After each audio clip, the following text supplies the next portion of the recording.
Hello everyone, am I audible?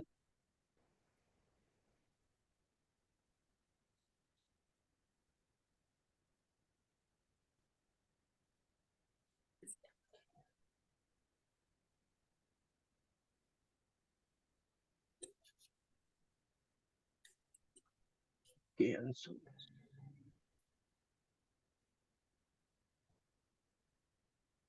2-3 minute wait करते हैं फिर स्टार्ट करेंगे मीटिंग को।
स्क्रीन सबको विजिबल है?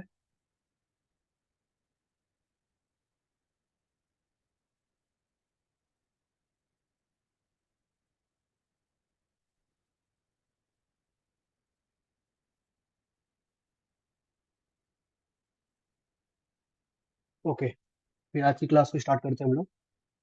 आज की क्लास में हम लोग स्टार्ट करने वाले हैं introductory statistical method for economics, जिसको आप शॉर्ट फॉर्म में एसएमई भी बोल सकते हो।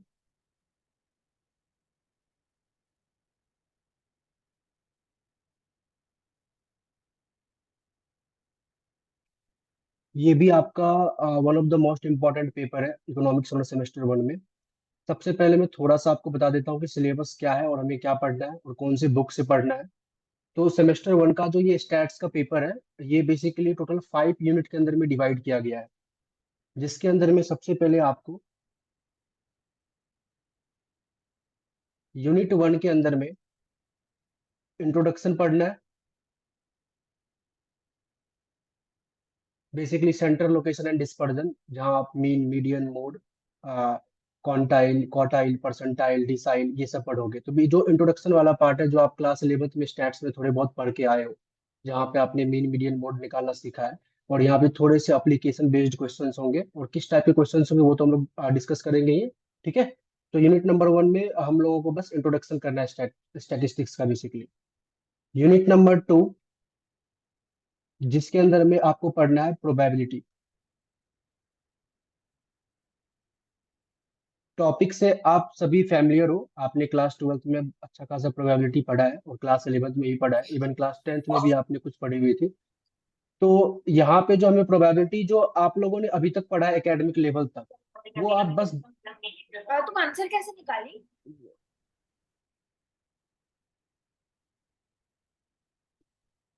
Tanvi, please mute yourself. Okay. तो यूनिट नंबर 2 के अंदर में जो प्रोबेबिलिटी है, तो जो आज जो आप लोग एकेडमिक लेवल तक प्रोबेबिलिटी पढ़कर आए हो, वो बस आप 10% पढ़े हो। यहाँ पे जो प्रोबेबिलिटी है वो 90% अलग है, थोड़ा सा लेवल हाई है। टॉपिक बिल्कुल सेम है, वही है बेसिकली। आपको जो पढ़ना होगा इंट्रोडक्शन ऑफ प्रोबेबिलिटीज, जिसके अंदर में आपको कंडीशनल प्रोबेबिलिटीज पढ़नी है, बेस थ्योरम पढ़ने हैं। तो टॉपिक बिल्कुल सेम है, वही है, बट जो लेवल है प्रोबेबिलिटीज के क्वेश्चंस का, जो प्रोबेबिलिटीज के टॉपिक्स का, वो बहुत हाई है। तो बस आप 10% ही प्रोबेबिलिटी जानते हो पहले से, 90% आपको नया सीखना होगा। इसके बाद जो है हमें पढ़ना है यूनिट नंबर 3। तो मैं यूनिट नंबर 3 एंड 4 को एक साथ लिख रहा हूँ। यूनिट नंबर 3 एंड 4 के अंदर में हमें पढ़ना है रैंडम वेरिएबल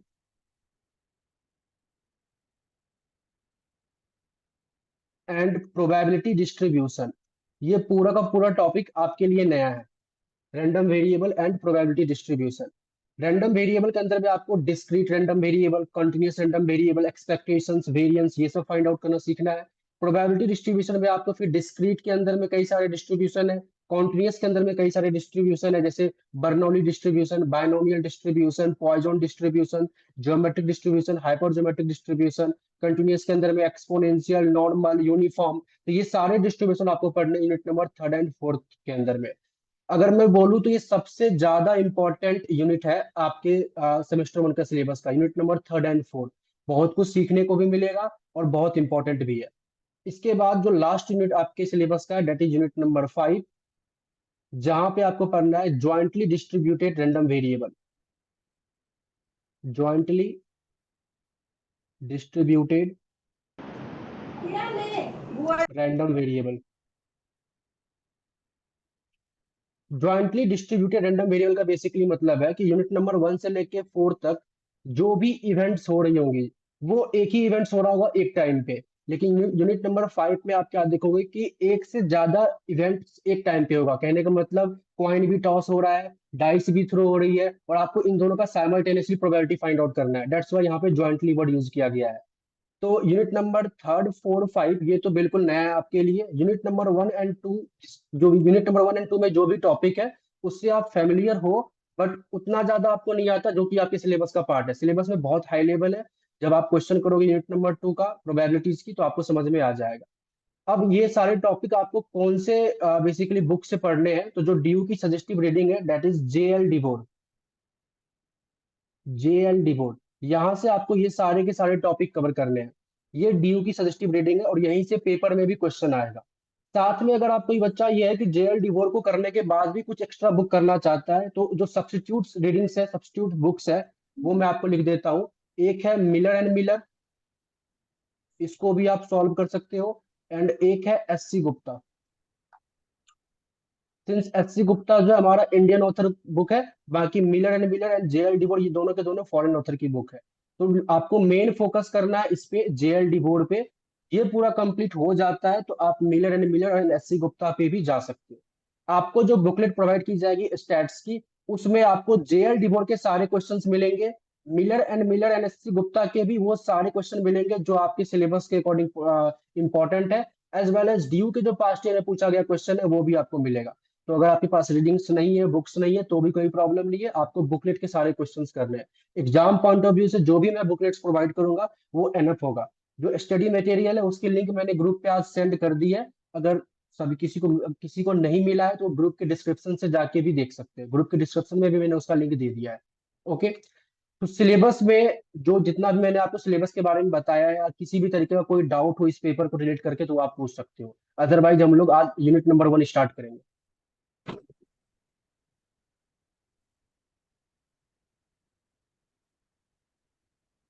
एनीवन, किसी को कोई डाउट हो सिलेबस को रिलेट?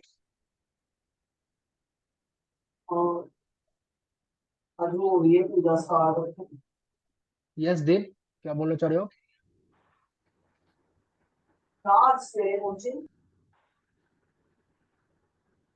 आई थिंक पापा से बात कर लो, हम पापा को फोन मिला के। हेलो देव।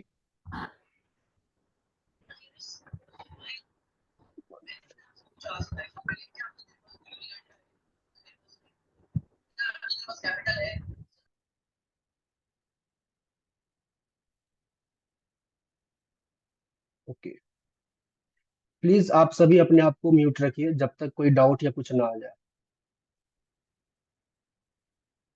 चलिए, तो मैं आई थिंक किसी को कोई डाउट नहीं है सिलेबस को रिलेट करके, तो हम लोग आज यूनिट नंबर 1 स्टार्ट कर रहे हैं, जो कि इंट्रोडक्शन वाला पार्ट है, जिसके अंदर में हम लोग mean, median, mode, percentile, quartile, decile ये सब पढ़ेंगे। ओके, चल।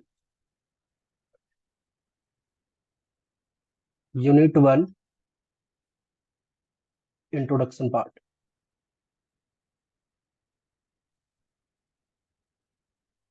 यस अंशु, क्या डाउट है आपको, आप बोलो। तो मेरे को ये पूछना था, तो जो सजेस्टिव रीडिंग है उसमें एक और बुक का नाम मेंशन है, हॉक करके।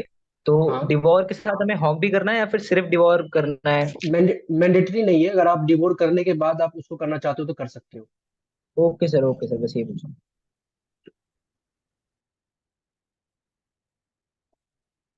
ओके, चलिए।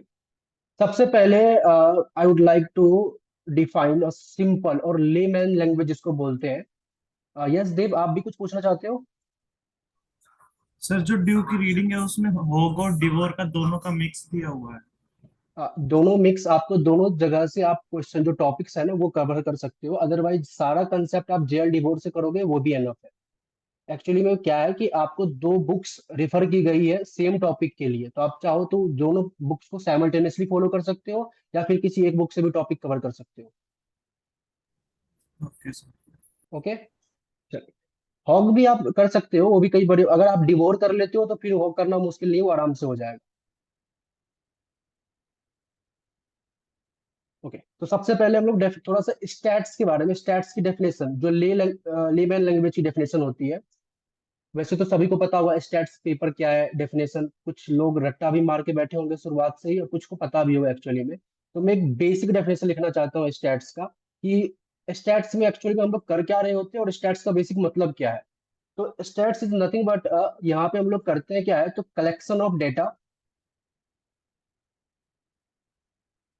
Collection of data, organising the data, organising the data, summarising the data,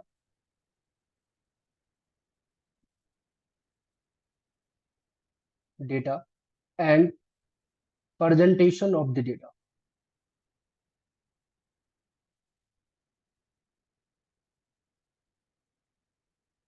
data.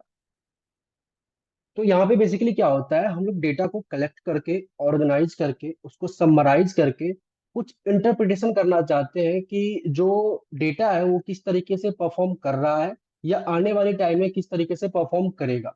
जैसे फॉर एग्जांपल, जब इलेक्शन का टाइम होता है तो आप लोगों ने जनरली देखा होगा कि न्यूज चैनल पे इलेक्शन के रिजल्ट से पहले एग्जिट पोल दिखाया जाता है अलग अलग न्यूज चैनल पे, जहाँ पे ये बताया जाता है कि कौन से पार्टी को कितनी सीट मिलने वाली है या मिल सकती है। तो ये जो एग्जिट पोल होता है, ये जो आप देख रहे होते हो, ये रैंडमली नहीं वो बताते वो लोग, मतलब रैंडमली ऐसा नहीं है कि जिस जिस भी न्यूज चैनल का मन जो मन हुआ वो ऐसा बोल दिया, ऐसा कुछ नहीं है। इसके लिए स्टैटिस्टिशियन या इकोनोमेट्रिशियन को हायर किया जाता है। वो लोग स्टैटिस्टिकल टूल्स को यूज करते हैं और उसके बाद प्रिडिक्ट करते हैं कि किन कौन से पार्टी को क्या सीट मिल सकता है। तो बेसिकली वो लोग कर क्या रहे होते हैं, डेटा कलेक्ट करते हैं फील्ड वर्क से, उसको फिर ऑर्गेनाइज करते हैं, फिर उसको समराइज करते हैं, फिर उसको क्या करते हैं, अब प्रेजेंट कर देते हैं आपके सामने। अब प्रेजेंटेशन कई किसी भी फॉर्म में हो सकता है, वो मैं आपको बताता हूँ कि प्रेजेंटेशन ऑफ डेटा किस तरीके से हो सकता है।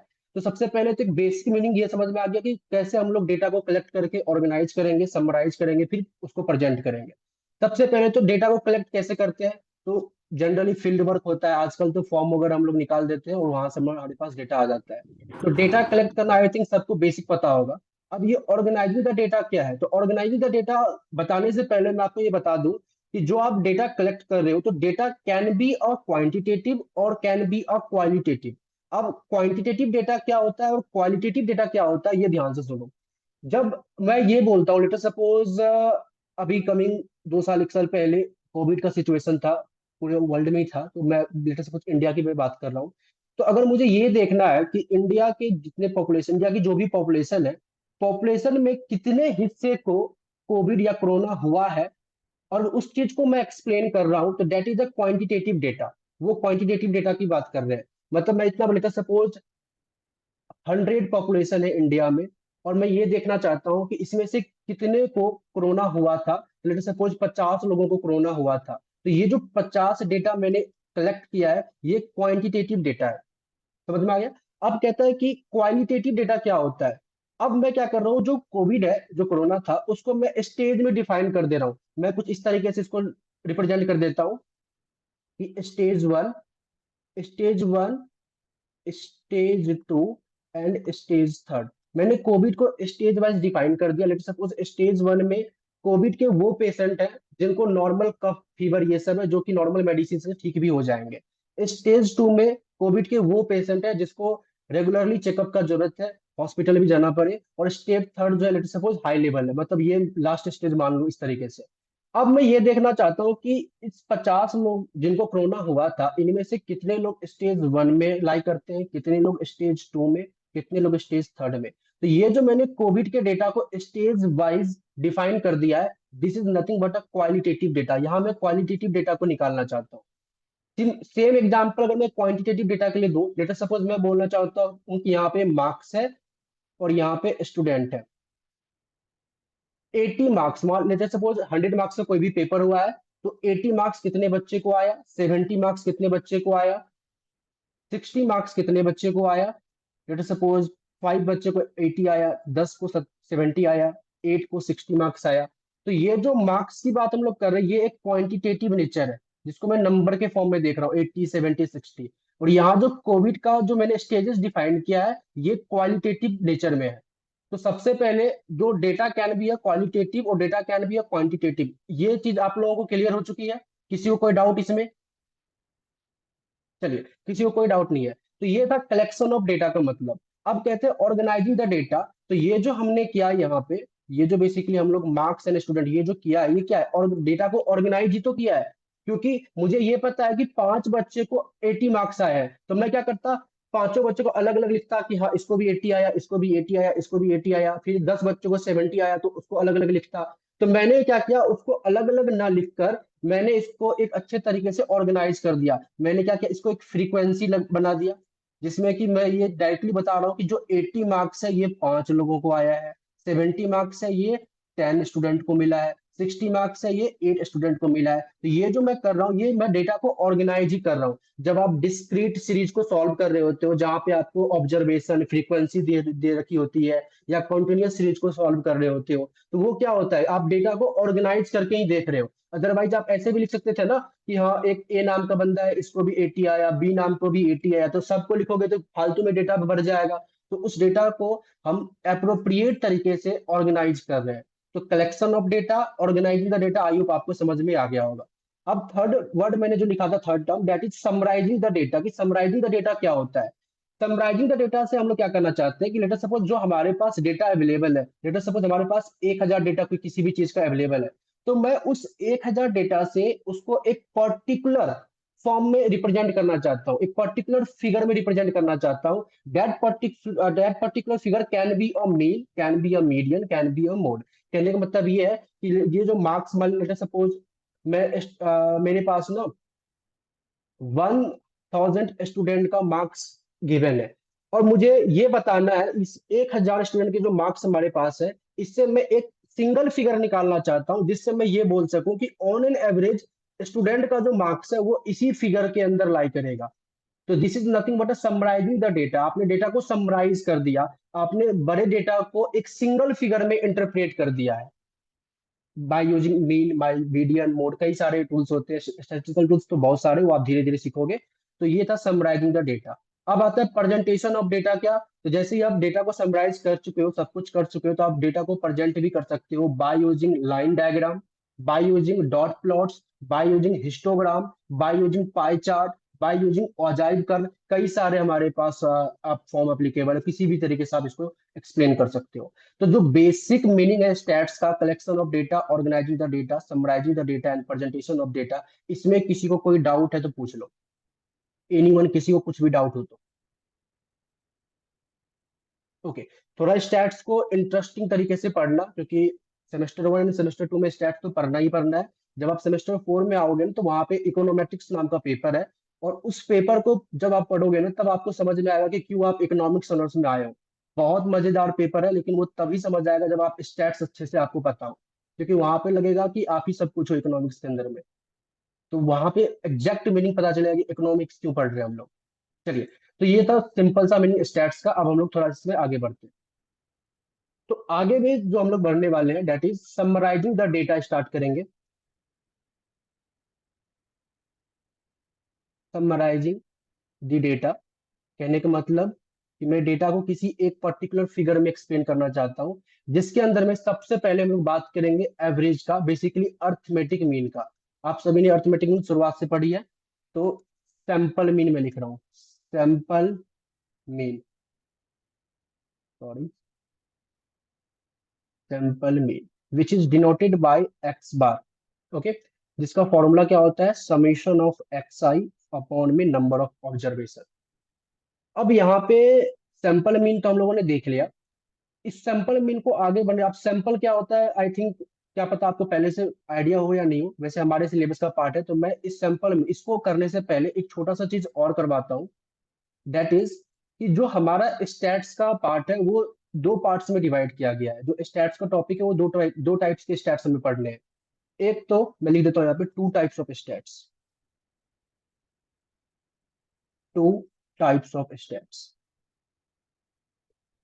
एक descriptive stats,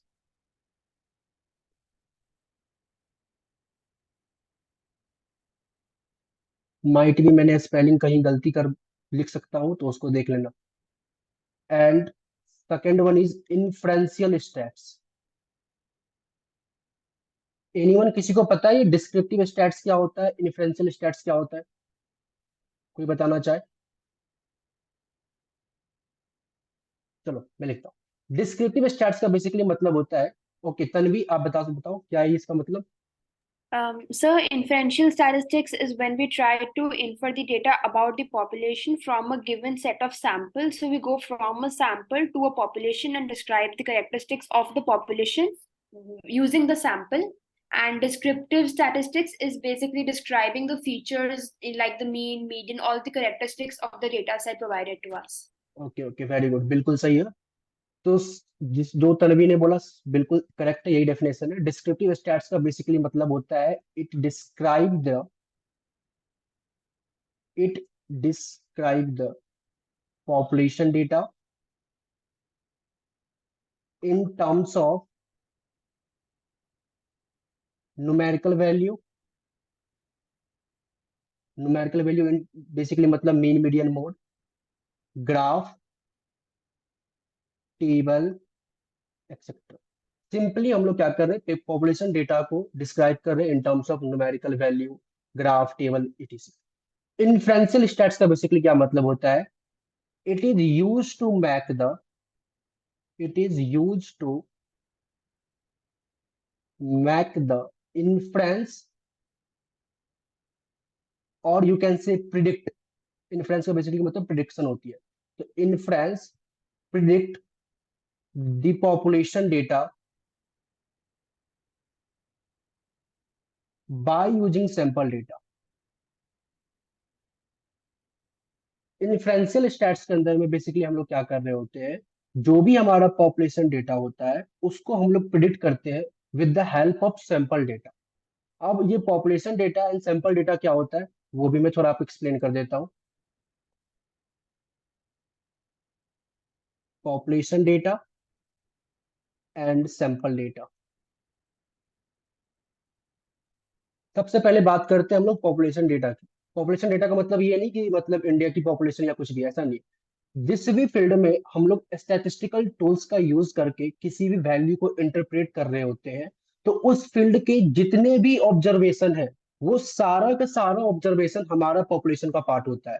for example let us suppose मैं 2023 के अंदर में जो सीबीएसई का क्लास 12th का एग्जाम हुआ है या पेपर हुआ है, और मैं ये देखना चाहता हूँ कि इस बार स्टूडेंट के जो मार्क्स है ऑन एन एवरेज किस तरीके से रहा है, तो मैं क्या करूंगा, जो सीबीएसई क्लास 12th में इस बार जितने भी स्टूडेंट बैठे हैं उन सभी स्टूडेंट को कंसिडर करूंगा। तो वो जो सारा का सारा स्टूडेंट है वो पॉपुलेशन डेटा कहलाएगा। उस स्टूडेंट के माता पिता भाई बहन वो हमारे पॉपुलेशन का पार्ट नहीं होगा। सिर्फ और सिर्फ सीबीएसई क्लास 12th के एग्जाम में बैठने वाले जो बच्चे थे बस वही हमारे पॉपुलेशन डेटा का पार्ट होगा। तो कहने का मतलब जिस भी फील्ड में हम किसी भी स्टैटिस्टिकल टूल्स का यूज करके किसी भी तरीके का इंटरप्रिटेशन करना चाहते हैं, तो उस फील्ड में जितना भी डेटा अवेलेबल है वो सारा का सारा डेटा जब हम लोग कंसिडर करते हैं तो उसको हम लोग बोलते हैं पॉपुलेशन डेटा। आई होप आपको पॉपुलेशन डेटा के बारे में समझ में आ गया होगा। ये सैंपल डेटा क्या होता है, तो sample data is nothing but a subset of population data. Subset of population data, subset क्या होता है सबको पता है ना, तो मैथ्स में पढ़े हो क्लास 11th में। तो सबसेट ऑफ पॉपुलेशन डेटा, जैसे कि फॉर एग्जांपल यहाँ पे बेसिकली क्या हो रहा होता है, यहाँ पे हम लोग क्या करते हैं कि पॉपुलेशन डेटा को एस्टिमेट कर रहे होते हैं with the help of sample data. और sample data is nothing but a subset of population data, मतलब पॉपुलेशन डेटा का ही कुछ पार्ट होता है। लेट अस सपोज अगर हमारे पास 20 ऑब्जर्वेशन है टोटल पॉपुलेशन का, तो इसमें से मैंने 5 ऑब्जर्वेशन जो लिए हैं, ये 5 ऑब्जर्वेशन क्या कहलाएगा, सैंपल कहलाएगा। इसका सबसे बेस्ट एग्जांपल मैं आपको दिखाता हूँ कि किस तरीके से हम लोग सैंपल डेटा से पॉपुलेशन डेटा को हम लोग इंटरप्रेट कर रहे होते हैं। जैसे आप लोगों ने घर में ना देखा होगा, आमतौर पर याद है, कभी आपने या चावल बनाई होगी या कभी मम्मी लोगों को देखा होगा कि चावल बनाते हैं।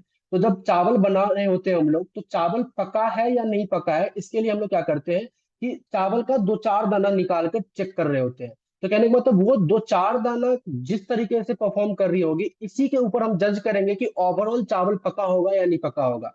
तो वो तो 2-4 दाना निकाल कर लोग चेक करते हैं, that is a sample data, वो सैंपल डेटा था। और उस सैंपल डेटा के हेल्प से हम पॉपुलेशन डेटा को एस्टिमेट कर रहे होते हैं। तो ये है सैंपल डेटा का कंसेप्ट।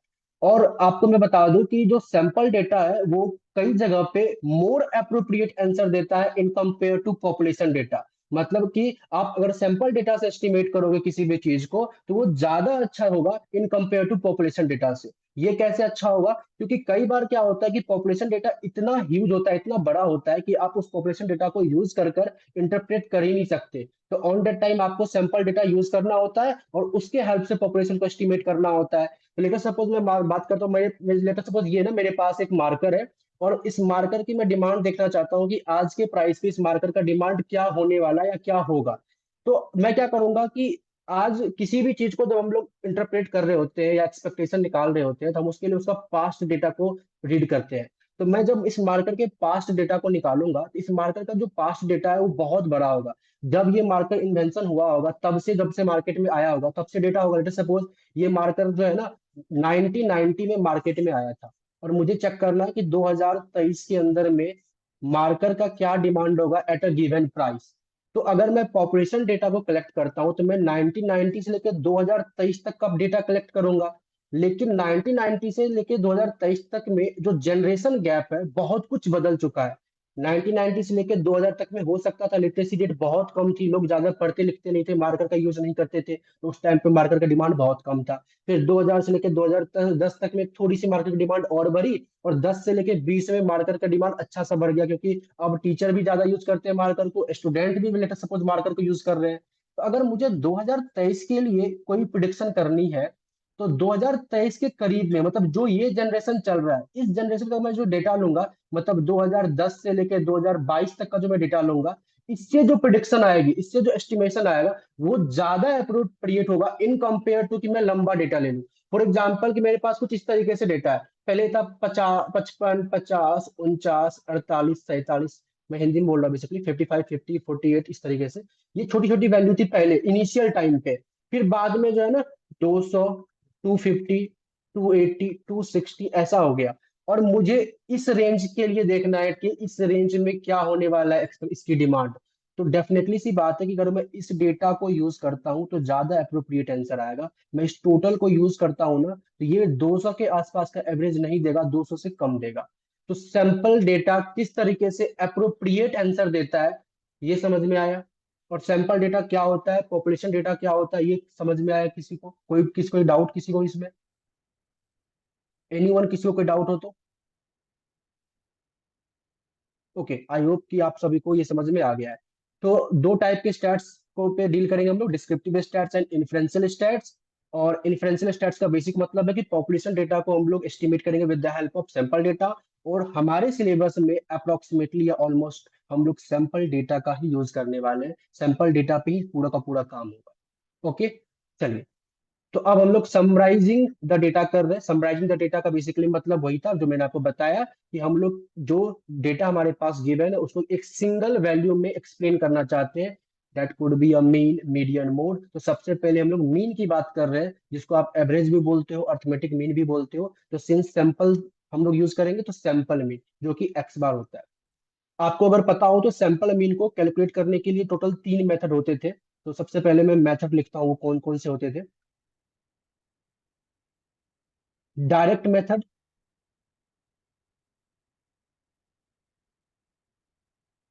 दूसरा अज्यूम मीन मेथड,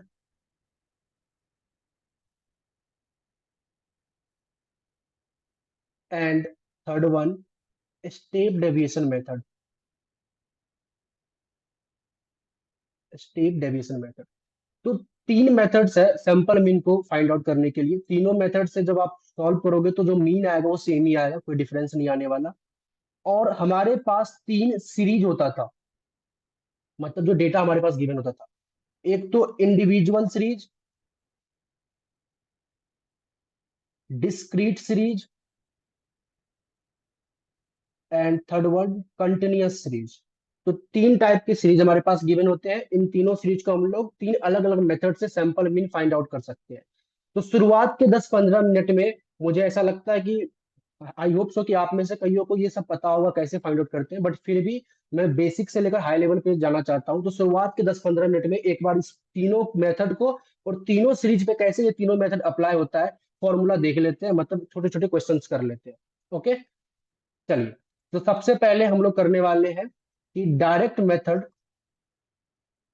से कैसे सैंपल मीन फाइंड आउट करते हैं। डायरेक्ट मेथड, जब हमारे पास इंडिविजुअल सीरीज हो तो, इंडिविजुअल सीरीज हो तो क्या होगा। तो इंडिविजुअल जब सीरीज होता था हमारे पास, तो हमारे पास कुछ ऑब्जर्वेशन होती थी एक्स का, लेटर सपोज 98751। और इसका हम लोग सम निकालेंगे तो ये आ जाएगा 17 7, ठीक, ये आ जाएगा आई थिंक 30। ठीक है ना? ओके। तो यहाँ पे मीन का फॉर्मूला होता था समेशन ऑफ एक्स अपॉन में एन। समेशन ऑफ एक्स ये आया 30, और एन मतलब नंबर ऑफ ऑब्जर्वेशन, जो कि है 1 2 3 4 5। ओके, यहाँ तक समझ में आ गया। तो डिवाइडेड बाय में 5 करूंगा तो यहाँ से मीन आ गया 6। ये इंडिविजुअल सीरीज में कैसे डायरेक्ट मेथड का यूज करते हैं। अगर हमारे पास सीरीज डिस्क्रीट हो, तो डिस्क्रीट हो तो कुछ इस प्रकार से होता है हमारे पास X, let us suppose 2 4 6 8 10। Frequency दी हुई होती है कि दो जो है कितने, लेट अस सपोज एक्स एक मार्क्स है। अब 2 मार्क्स कितने बच्चों को है, तो लेट अस सपोज 2 मार्क्स 9 बच्चों को होती है फ्रीक्वेंसी। तो 9 8 7 5 1। तो इस तरीके से हमारे पास डेटा होता था। यहाँ से हमें मीन निकालना है, तो इसको मीन निकालने के लिए क्या करते हैं, सबसे पहले हम लोग एफ एक्स निकालते हैं। 9 2 18, 8 चौके 32, 7 छके 42, 8 पंचे 40, ये 10। इसका समेशन निकाल लेंगे। और यहाँ पे जो मीन निकालने का फॉर्मूला होता है वो कुछ इस तरीके से होता है, x bar is equal to summation of F X upon में summation of F. Summation of F यहाँ से आ जाएगा। ये डिस्क्रीट सीरीज जब हो तो इस तरीके से डायरेक्ट मेथड का यूज करते हैं। तीसरा, अगर हमारे पास कंटिन्यूअस सीरीज हो तो कैसे यूज करेंगे। तो कंटिन्यूअस सीरीज में हमारे पास एक क्लास इंटरवल गिवन होता था, अगर आपको याद हो तो। लेट अस सपोज 0 से लेके 10, 10 से लेके 20, 20 से लेके 30, 30 से लेके 40, 40 से लेके 50। और फ्रीक्वेंसी होती थी लेट अस सपोज 9 8 7 6, 9 8 7 5 1। चलो 5 1 ही लेते हैं, 9 8 7 5 1। तो सबसे पहले हम लोग निकालते थे क्या, तो मिड वैल्यू। मिड वैल्यू को हम लोग एक्स लेट मान लेते हैं, let X is the mid value. ये एक्स क्या है, मिड वैल्यू है। मिड वैल्यू, ये मिड वैल्यू कैसे निकलेगी, अपर लिमिट प्लस में lower limit divided by 2। Upper limit कहने का मतलब 10, लोअर लिमिट मतलब 0। तो 10 प्लस 0 डिवाइड बाई 2, तो यहाँ आ जाएगा 5। अपर लिमिट 20, लोअर लिमिट 10, तो 20 प्लस 10 डिवाइड बाई 2, तो ये आ जाएगा 15। मेरी वैल्यू कैसे निकालते हैं? अपर limit plus lower limit divide by 2। अगर किसी को नोट करना है तो प्लीज नोट कर लो। तो 30 प्लस 20 ये आ जाएगा 25, यहाँ से 35, यहाँ से 45। फिर हम लोग क्या करेंगे? एफ एक्स निकालेंगे, और मीन निकालने का फॉर्मूला होगा summation of F X upon में summation of F. Summation of F यहाँ से आ जाएगा, और एफ एक्स जो आप निकालोगे तो समेशन ऑफ एफ एक्स यहाँ से आ जाएगा। मैं कैलकुलेशन नहीं कर रहा, मैं बस रिकॉल करवा रहा हूँ कि आप कैसे क्या करके आए हो क्लास 11th में। डायरेक्ट मेथड में अलग अलग सीरीज में किस तरीके से सैंपल में निकालते हैं। किसी को कोई डाउट कुछ पूछना हो तो पूछ लो। और सर ये एग्जाम में आ सकता है या बेसिक्स के लिए है सर? ये बस बेसिक्स के लिए, एग्जाम में एप्लीकेशन बेस्ड क्वेश्चन आएगा। एग्जाम में किस तरीके क्वेश्चन आएगा वो मैं करवाऊंगा अभी, लेकिन ये आना चाहिए, ये तुम्हें आना चाहिए जो मैं करवा रहा हूँ। ओके, तो कोई डाउट है इसको यहाँ पे? नो चलो मैं सर। अज्यूम, हाँ किसी को कोई डाउट नहीं है। चलिए अब हम लोग करते हैं डायरेक्ट मेथड, हम लोगों ने सीख लिया। अब अज्यूम मीन मेथड, तो अज्यूम मीन मेथड के लिए हम लोग क्या कर रहे हैं? देखो ये याद रखना, अभी हमारे पास डायरेक्ट मेथड से भी इंडिविजुअल सीरीज में 6 आंसर आया है, याद है? अब देखो हम लोग जब अज्यूम मीन मेथड यूज करेंगे तब भी आंसर 6 ही आएगा मीन, इसलिए 6 को याद रखना। तो मैं इसको यहाँ से रिमूव कर रहा हूँ।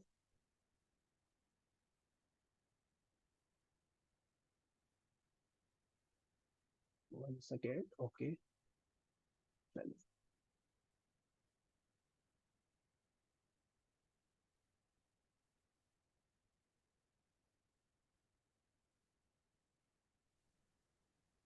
ओके, तो नेक्स्ट मेथड भी है, that is assume mean method.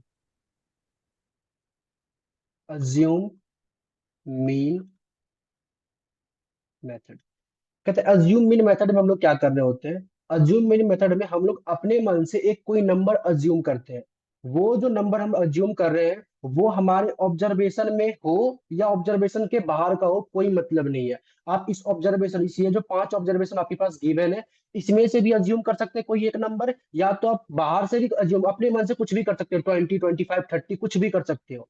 तो आपको क्या करना होता है? पहला स्टेप में कोई एक नंबर अज्यूम करना होता है, ठीक है? तो लेटर सपोज मैं अपने एग्जांपल में अज्यूम कर रहा हूँ कि 8।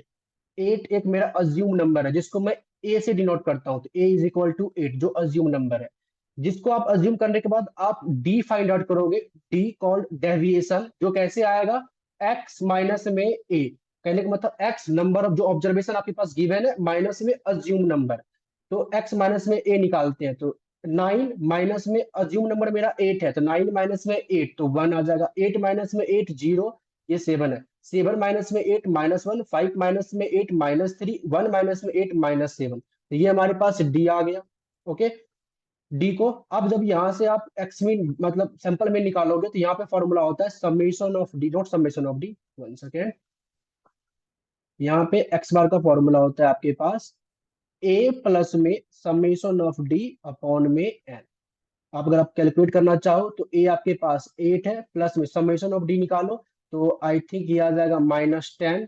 ये आ गया -10 अपॉन में एन। एन ऑब्जर्वेशन मतलब नंबर ऑफ ऑब्जर्वेशन, तो 1 2 3 4 5, 5 नंबर ऑफ ऑब्जर्वेशन है तो 5। इसको भी सॉल्व करो, देखो 6 आया। पहले जब हम लोग डायरेक्ट मेथड से भी सैंपल में निकाल रहे थे तो 6 ही आंसर आया था, अज्यूम मैन मेथड से भी निकाल रहे थे तो 6 ही आंसर आया था। अगर आप ऑब्जर्वेशन से बाहर का भी कोई नंबर अज्यूम कर लोगे ना, ए बराबर 10 20 कुछ भी, तो भी आंसर 6 ही आएगा। तो इस बात को ध्यान रखना कि जब भी हम लोग अज्यूम मीन मेथड से मीन निकाल रहे होते हैं तो जो हम नंबर को अज्यूम कर रहे हैं वो जरूरी नहीं कि हमारे डेटा का ही पार्ट हो, वो बाहर से भी हो सकता है।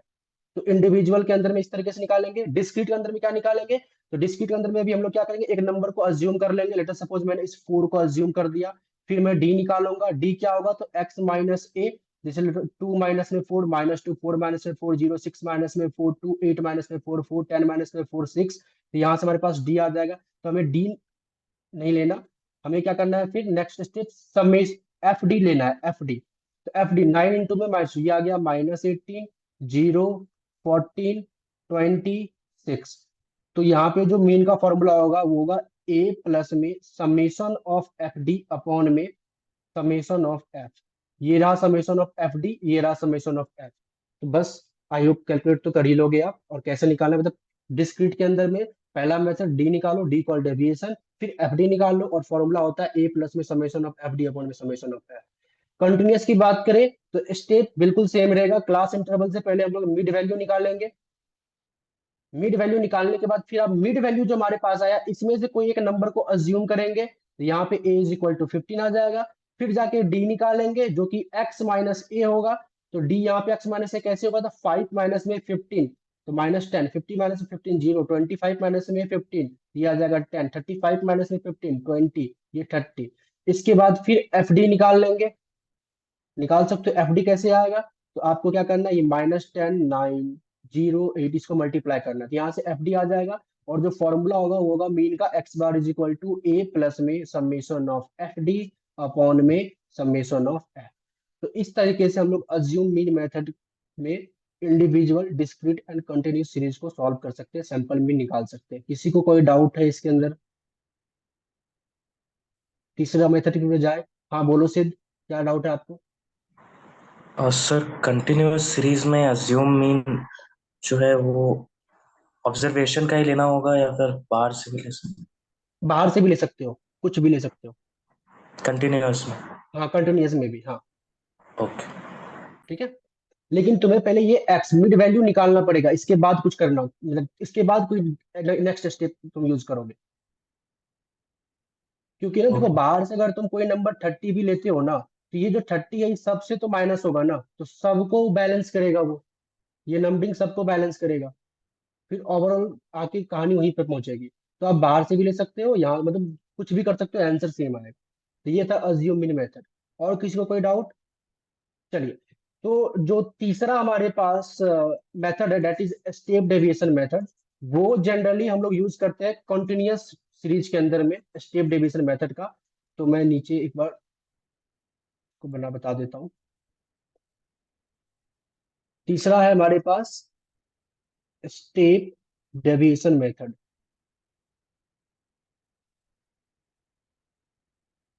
ठीक है, ये जनरली यूज होता है कंटिन्यूअस सीरीज के अंदर में, जहां पे आपके पास क्लास इंटरवल गिवन होगा। लेट अस सपोज 0 से लेके 10, 10 से लेके 20, 20 से लेके 30, 30 से लेके 40, 40 से लेके 50।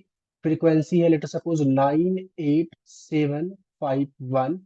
आप क्या करोगे, सबसे पहले तो एक्स मिड वैल्यू निकालोगे यहाँ पे भी, जो कि हो जाएगा आपके पास यहाँ से हो जाएगा 5 15 25 35 एंड 45। नेक्स्ट स्टेप क्या होगा, आपको डी निकालना है। सबसे पहले डी क्या होगा, तो एक्स माइनस में ए।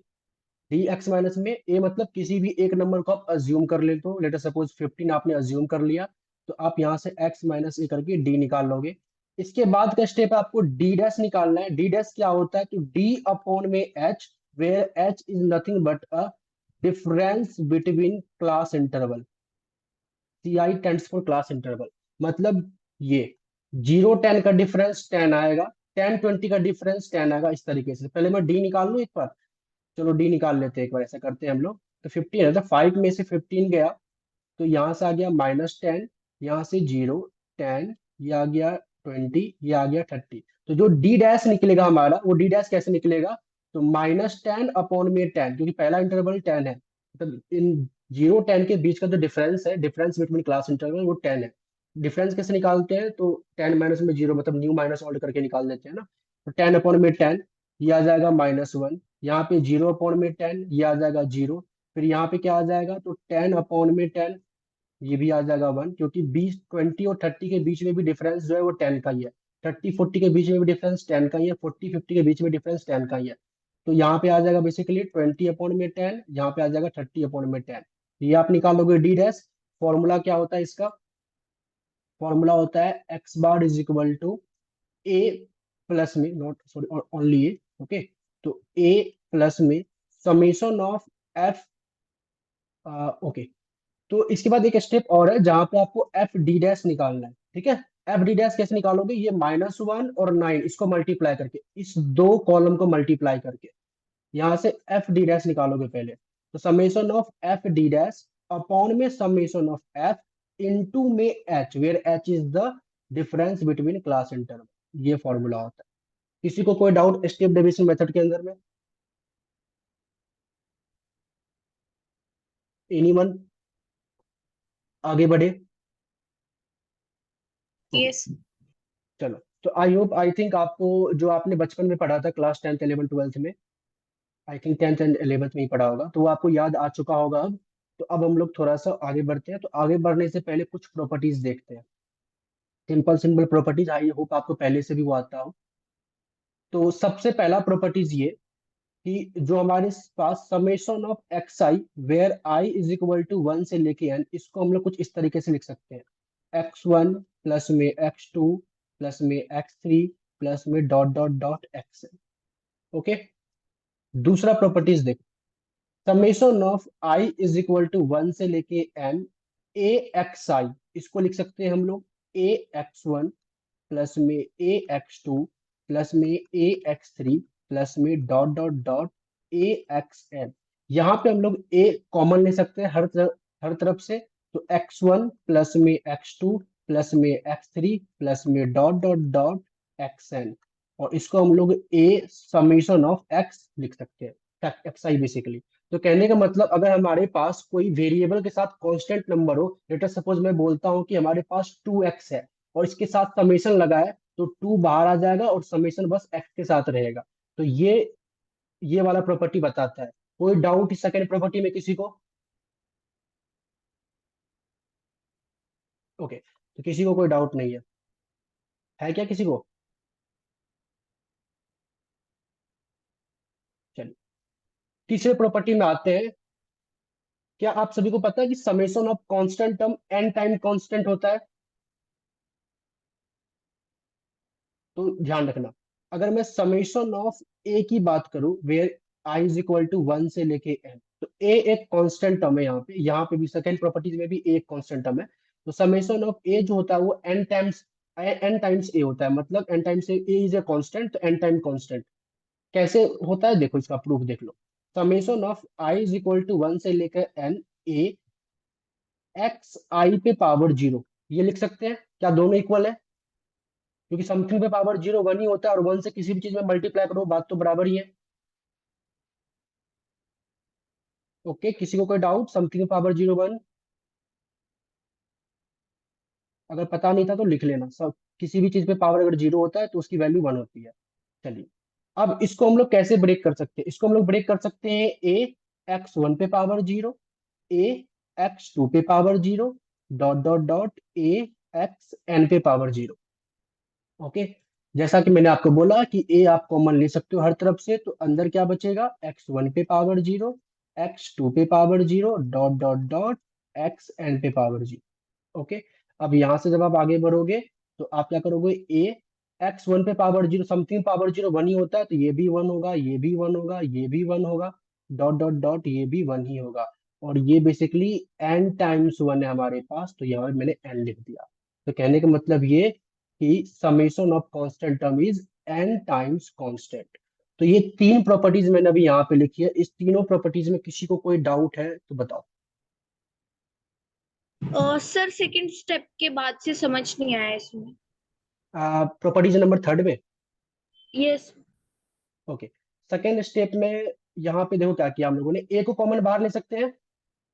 यस। तो जब ए को कॉमन बाहर ले लेंगे तो यहाँ से क्या बचेगा, यहाँ से बचेगा एक्स वन पे पावर 0, यहाँ से एक्स टू पे power 0, dot dot dot x n पे पावर 0, जो कि यहाँ पे मैंने लिखा है। Yes sir. और समथिंग पावर 0 1 होता है, तो मैंने हर तरफ 1 लिख दिया। और ये क्या है, बेसिकली एन टाइम्स 1 ही तो है। ओके सर, समझ गया। ओके, हाँ, तो इसलिए तो कांस्टेंट का समेशन एन टाइम्स कांस्टेंट होता है। आपको बस ये दिमाग में, आपसे ही ध्यान रखना है। ये इसका प्रूफ था। तो तीन प्रॉपर्टीज मैंने आपको यहाँ पे करवा दिया। ओके, चलिए, यहाँ पे जो मीन का बेसिक कंसेप्ट है वो मैंने आपको बताया है। अब थोड़ा सा हम लोग क्वेश्चन की ओर बढ़ते हैं। एकेडमिक लेवल का क्वेश्चन, बेसिकली जो आपके डिबोर का क्वेश्चन है या जो पेपर में आ सकते हैं उस टाइप का क्वेश्चन करते हैं। तो उसके लिए मैं क्वेश्चन आप लोगों को जो भी मीटिंग में है, क्या आप सभी के पास क्या कहते हैं, ड्राइव लिंक है? क्या sir? Yes sir. Drive link study material जो मैंने प्रोवाइड किया आप लोगों को। Yes sir. Yes sir. Okay, हाँ, तो उसमें ना स्टैट्स के अंदर में सबसे पहला चैप्टर नंबर 1 होगा। अगर आप वो डाउनलोड कर सकते हो तो डाउनलोड कर लो, अदरवाइज मैं ट्राई करता हूँ कि मैं यहाँ पे शो कर दूँ आपको एक बार।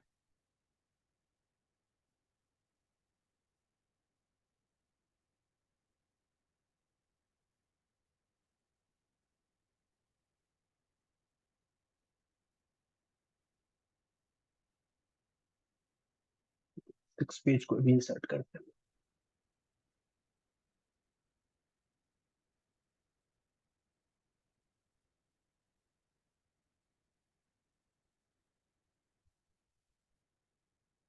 चलो वन बाय वन देखते हैं। ओके, देखो पहला क्वेश्चन आपके पास चैप्टर नंबर 1 में है। ये सारा क्वेश्चन आप कर लोगे, इंडिविजुअल सीरीज है, आपको बस मीन वगैरह निकालना है।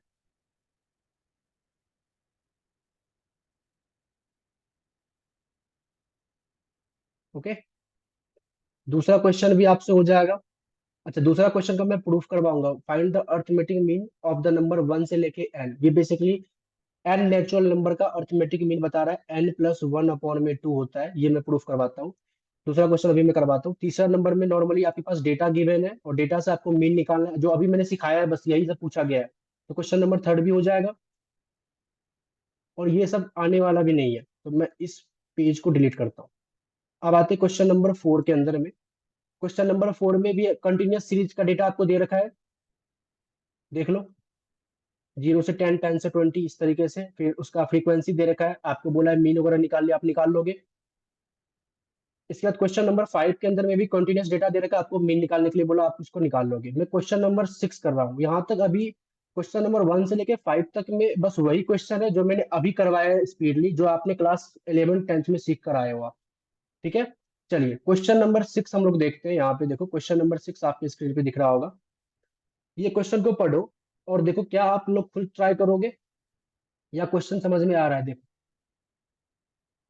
सभी को क्वेश्चन विजिबल है? Yes sir. ओके, तो क्वेश्चन नंबर 6 के अंदर में क्या बोला कि the sum of the deviation of a certain number of observation measured from 4 is 72 and the sum of the deviation of a same value from 7 is -3। आपको निकालना है find the number of observation and their been. Number of observation का basically मतलब है कि n की value निकालनी है, नंबर ऑफ ऑब्जर्वेशन, और उसका मीन मतलब x बार निकालना है आपको। क्वेश्चन समझ में आया या फिर कोई है जो ट्राई करना चाहेगा इसको? देखो इन्फॉर्मेशन आपको क्या देता है, आपको बोला कि sum of the deviation of a certain number of observation measured from 4। कहने का मतलब इंफॉर्मेशन में लिख रहा हूं, sum of the deviation. Deviation का मतलब क्या होता है, किसी में से किसी चीज को माइनस करना ना। तो certain number of observation measured from 4, तो मतलब समेशन ऑफ x माइनस में 4, इसकी वैल्यू आपको 72 दे रखी है। और दूसरे पार्ट में क्या बोला कि and the sum of the deviation of same value from 7 is -3। Same observation से जब मैं 7 को डेविएट करता हूं तो ये मुझे देता है -3। ये दो इंफॉर्मेशन आपको दे रखा है और आपको बोला n और x बार निकालो, नंबर ऑफ ऑब्जर्वेशन क्या होगा और मीन क्या होगा। यहां तक क्वेश्चन को समझने में किसी को कोई डाउट आया है तो ये बता, पूछ लो पहले कि कैसे हमने क्वेश्चन को इंटरप्रेट किया। एनीवन, किसी को कुछ डाउट हो क्वेश्चन को इंटरप्रेट करने के में?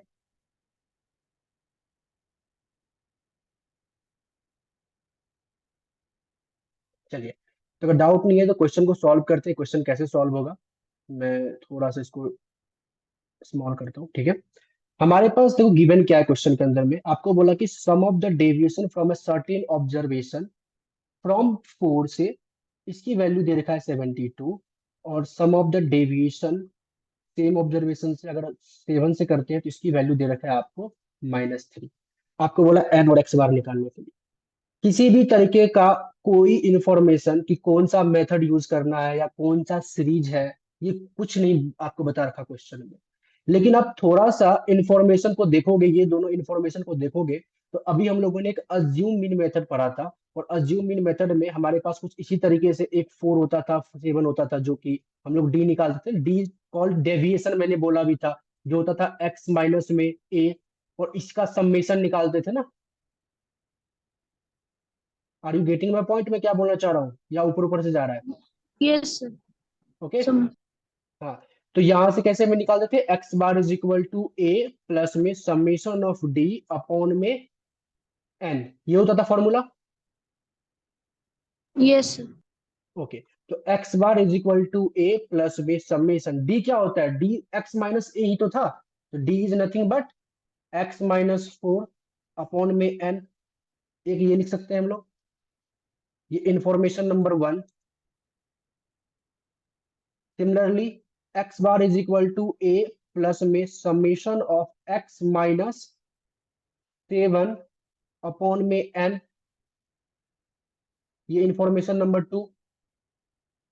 और अब मैंने आपको बताया कि अज्यूम मीन मेथड में आप किसी भी डेटा को ले लो, मतलब कोई भी नंबर अज्यूम कर लो, चाहे वो ऑब्जर्वेशन के अंदर का हो या ऑब्जर्वेशन के बाहर का हो, मीन हमेशा सेम आता है।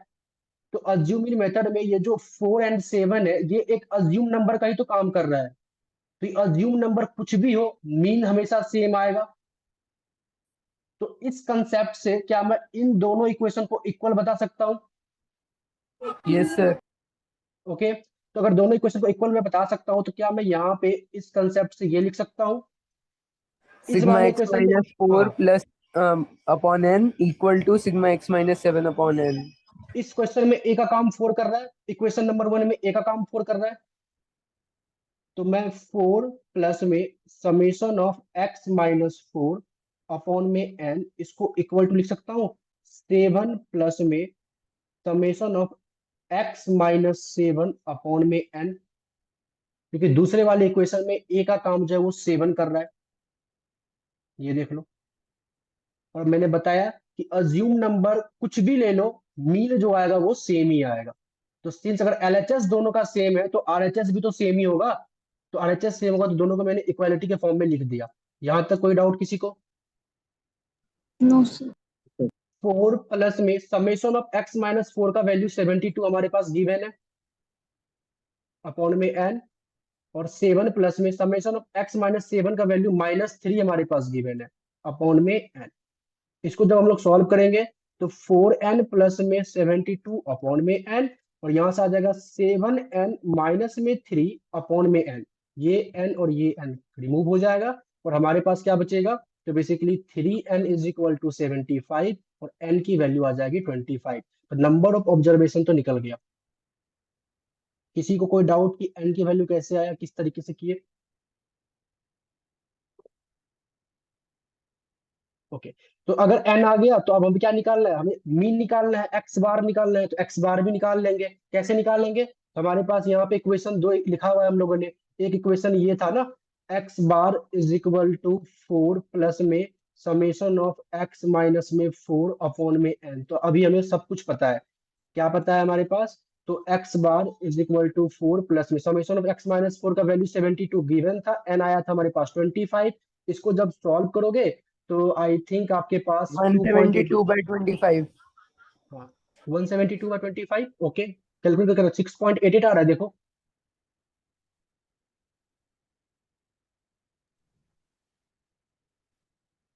यही आएगा N25 6.88। तो क्वेश्चन नंबर 6 में किसी को कोई डाउट, कैसे हुआ, क्या हुआ? एनीवन, किसी को कुछ डाउट हो तो पूछ लो। सर एक बार आप क्वेश्चन का इंटरप्रिटेशन फिर से समझा दो। ओके, तो क्वेश्चन का इंटरप्रिटेशन क्या था? क्वेश्चन आपको बोला था सिंपली,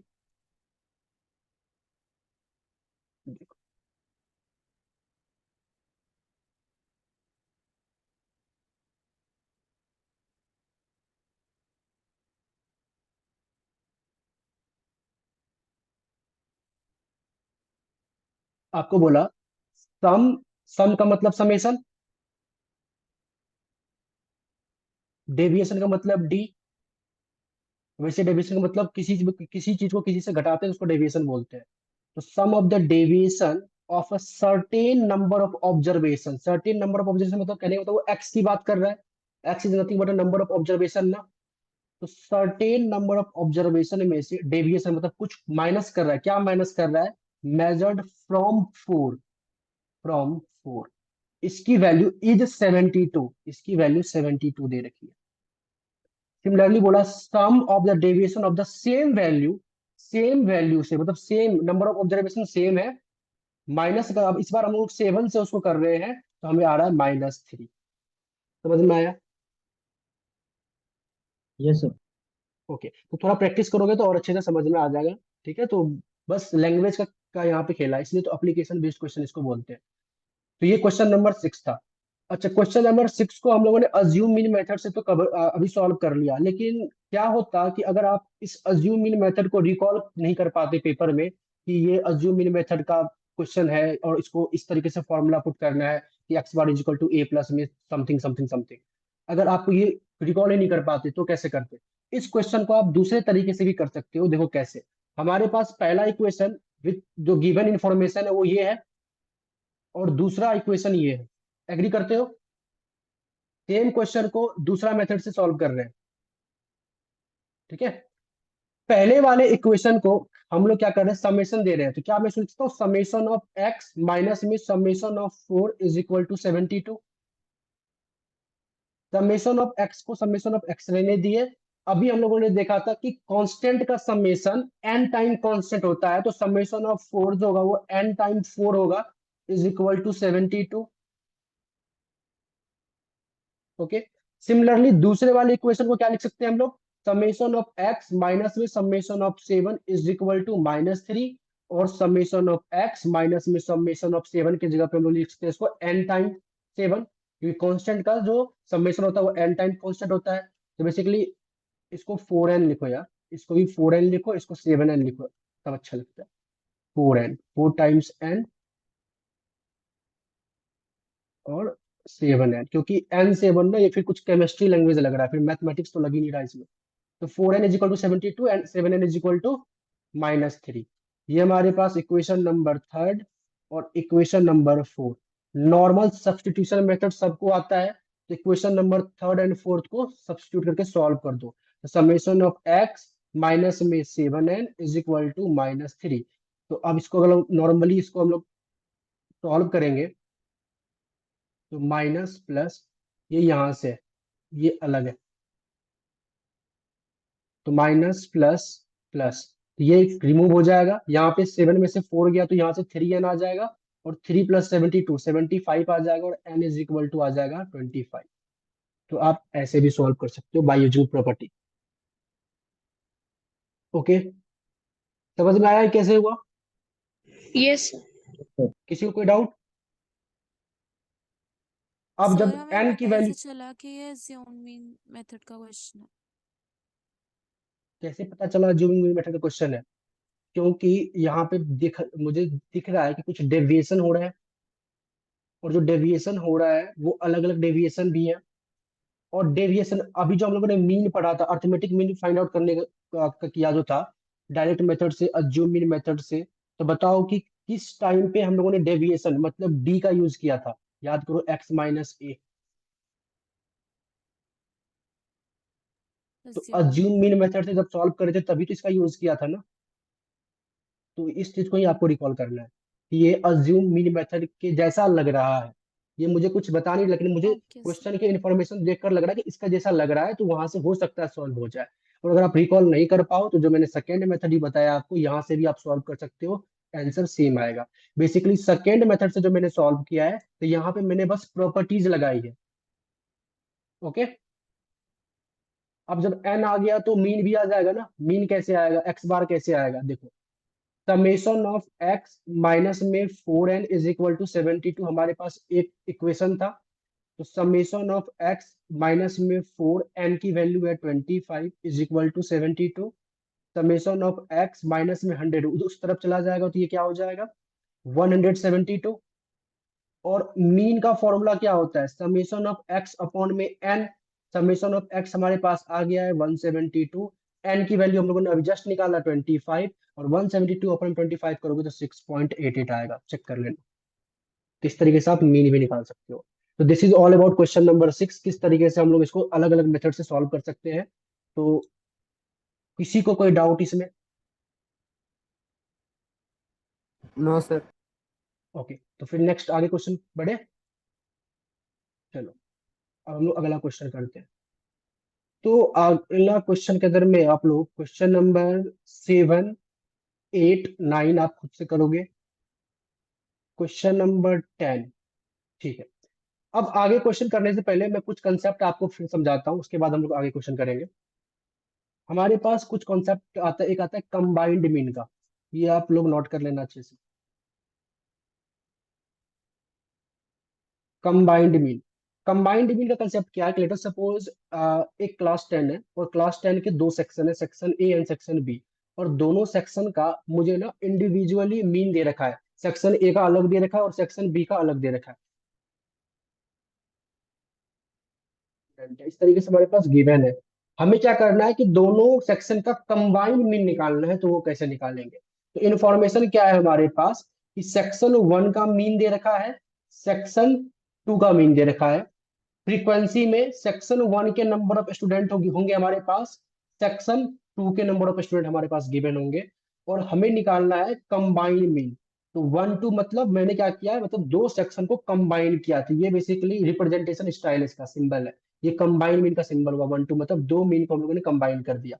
फॉर्मूला क्या होगा इसका? तो इसका फॉर्मूला पहले हम लोग क्या निकालेंगे, एफ एक्स निकालेंगे, जो कि होगा एक्स बार 1 n 1 प्लस में x2 n 2। तो सेम फॉर्मूला होगा वही, एक्स बार 1 n 1 प्लस में x बार 2 n 2 होल अपॉन में n 1 प्लस में n 2। वही होता है summation of F X upon में समेशन ऑफ एफ, मतलब पूरा का पूरा फ्रीक्वेंसी। किसी को कोई डाउट है ये फॉर्मूला कैसे आया, कंबाइंड मीन का कंसेप्ट क्या है? याद रहेगा ये फॉर्मूला? कोई किसी भी तरीके का कोई डाउट? ओके, तो मैं ये एग्री कर, मतलब ये सोच कर चलते हैं कि आप लोगों को इसमें कोई डाउट नहीं है। तो कंबाइंड मीन के बाद जो हमारे पास एक कंसेप्ट आता है, दैट इज इनकरेक्ट ऑब्जर्वेशन। वैसे कोई टॉपिक का नाम नहीं है, बस मैंने नाम लिखा है इसका, इनकरेक्ट ऑब्जर्वेशन।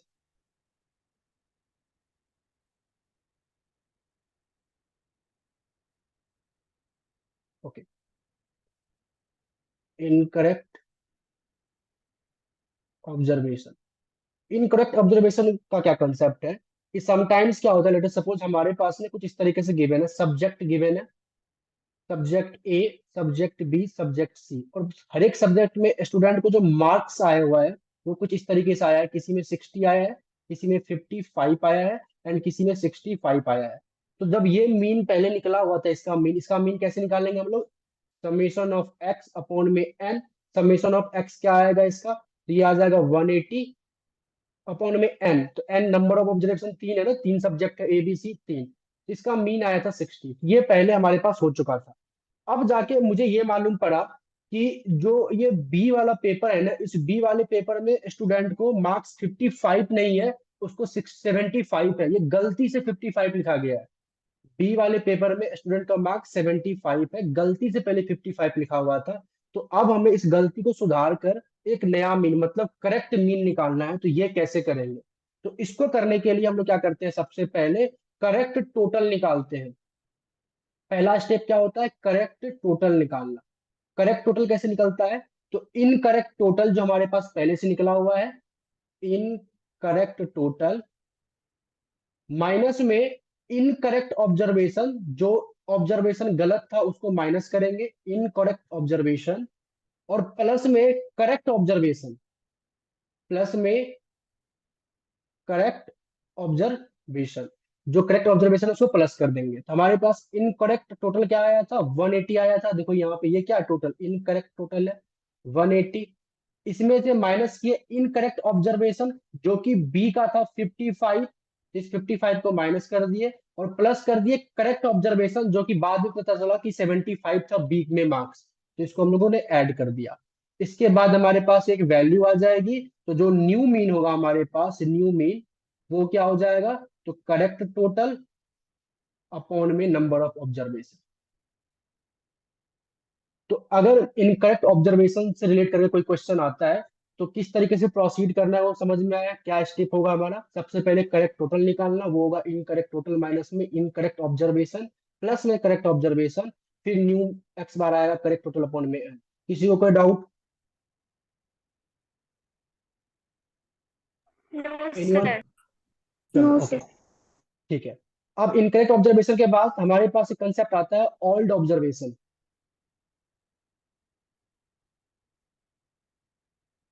ऑल्ड ऑब्जर्वेशन, इस बार क्या होता है, लेट सपोज सब्जेक्ट है हमारे पास वही ए बी सी, और सब्जेक्ट में जो मार्क्स है बच्चों का वो ये है 60, 50, 80 कुछ इस तरीके से है। और यहाँ से हम लोगों ने कोई मीन निकाला है। लेट अस सपोज इसको मैं ऐड करता हूँ तो ये 190 आ जाएगा।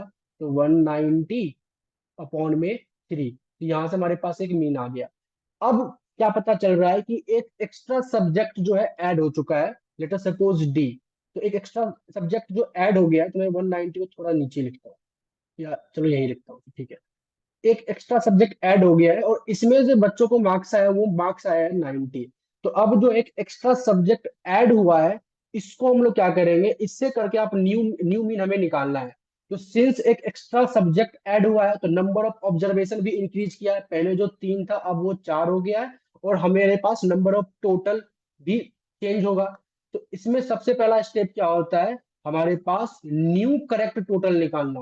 Basically new total, correct total मतलब लिखो न्यू टोटल निकाल। न्यू टोटल, न्यू टोटल क्या होगा, तो ओल्ड टोटल जो हमारे पास पहले से था प्लस में new observation, old total plus में न्यू ऑब्जर्वेशन, जो कि क्या होगा, ऑल टोटल हमारे पास 190 पहले से था, न्यू ऑब्जर्वेशन एक एक्स्ट्रा पेपर डी आया है जिसमें 90 मार्क्स बच्चों को आया है, तो वो 90 लिखेंगे, हमारे पास यहाँ पे न्यू टोटल आ जाएगा।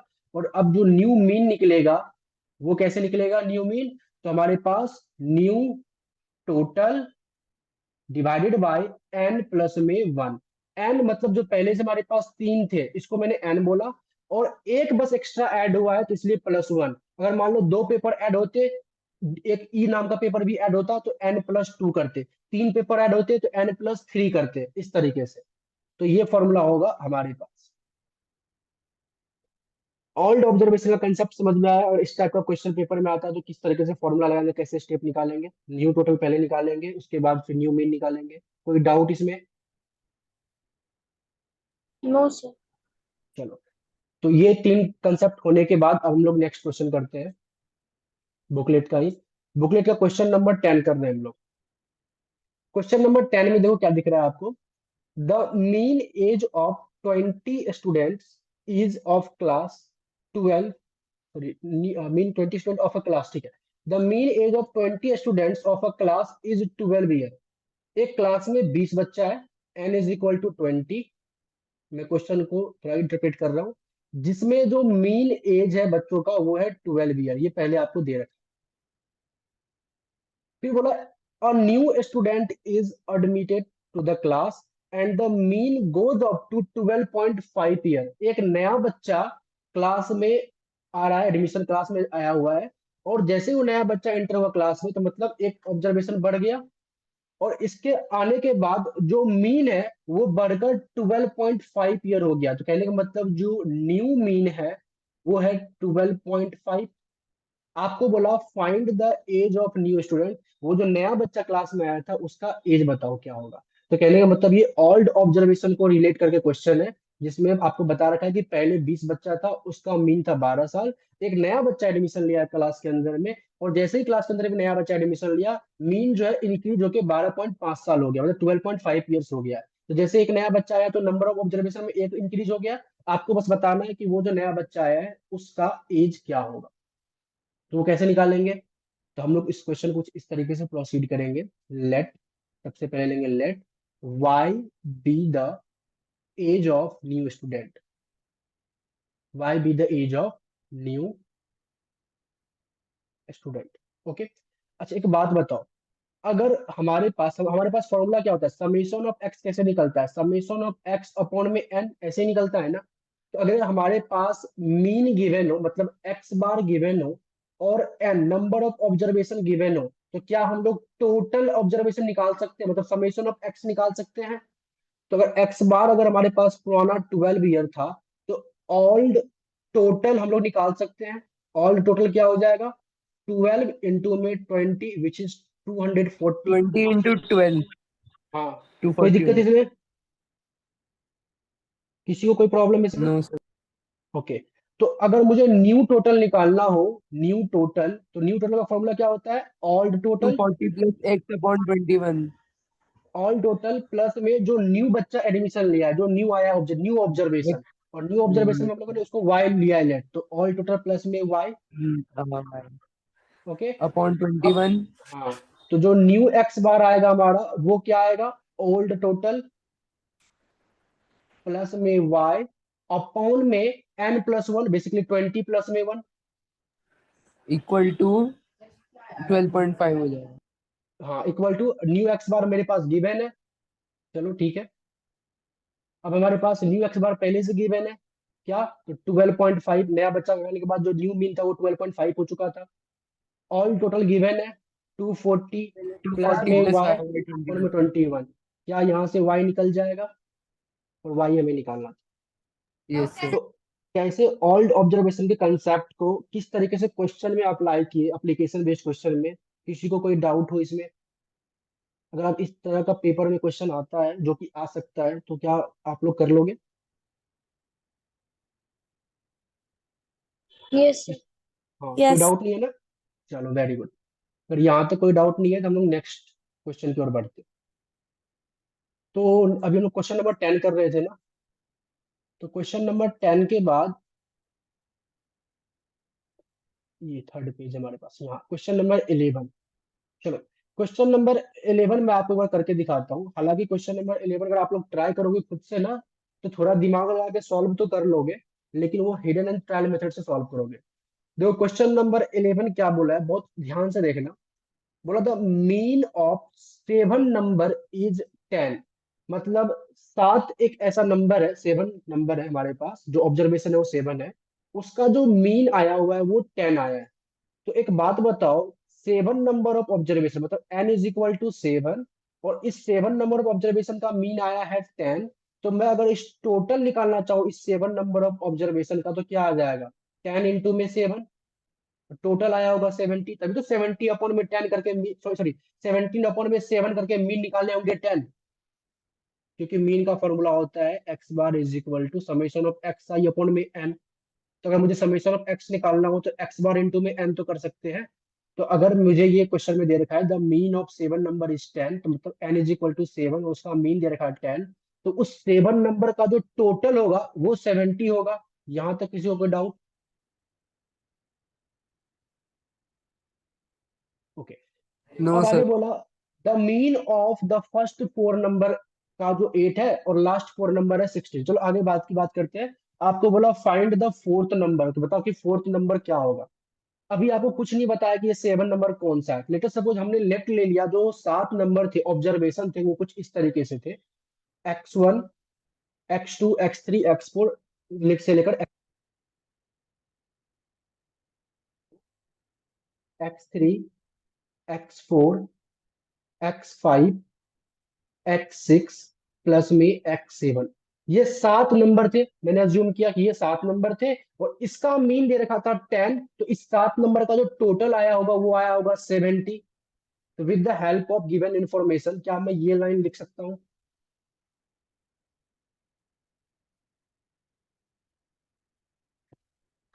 किसी को यहाँ तक डाउट? नो। ओके, तो अगर मैं, तो ये था पहला बेसिकली इंफॉर्मेशन से। उसके बाद आपको क्या बोला कि the mean of first 4 number is 8। तो शुरुआत के जो 4 नंबर है ना उसका मीन 8 दे रखा है, मतलब 8 आपको दे रखा है। तो कहने का मतलब ये है कि जो शुरुआत के 4 नंबर है x1 x2 x3 x4, इसका मीन दे रखा है आपको 8। तो क्या इस टोटल 4 नंबर का जो टोटल होगा वो हम लोग बोल सकते हैं इस 4 नंबर का टोटल 32 होगा। अगर मैं बोलता हूँ कि x1 x2 x3 x4 ये 4 नंबर है, और इस 4 नंबर का मीन आया हुआ है 8, तो इस 4 नंबर का मीन कैसे आया हुआ होगा, हमने इस 4 नंबर का सम निकाला होगा अपॉन में नंबर ऑफ ऑब्जर्वेशन किया होगा। नंबर ऑफ ऑब्जर्वेशन हमारे पास 4 है, यहाँ हमने लिखा हुआ 4, तो समेशन ऑफ एक्स क्या है, 8 इंटू में 4 32 ही तो होगा ना। तो क्या मैं इसके हेल्प से लिख सकता हूँ x1 प्लस में x2 प्लस में x3 प्लस में x4, इस 4 नंबर का टोटल जो होगा वो 32 होगा।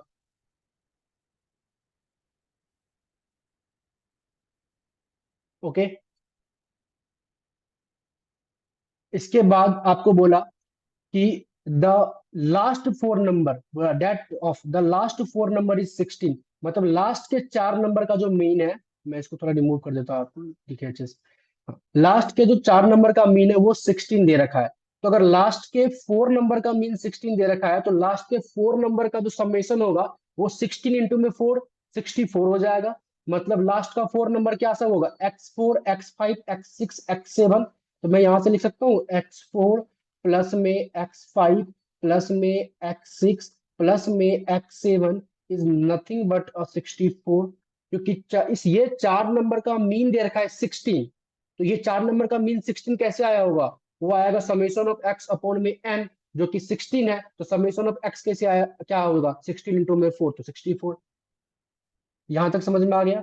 और क्वेश्चन में आपसे पूछा था कि बताओ फाइंड द फोर्थ नंबर, की फोर्थ नंबर कौन सा है। कहने का मतलब ये कि आपको ये बताना है कि ये जो चौथा नंबर x4 है इसकी वैल्यू फोर्थ नंबर कौन सा है। तो क्वेश्चन समझ में आ गया आपको, क्वेश्चन में क्या फाइंड आउट करना है और क्या इन्फॉर्मेशन दे रखा था और उस इन्फॉर्मेशन से हम लोगों ने क्या लिखा है। यहां तक किसी को डाउट है तो पूछ लो।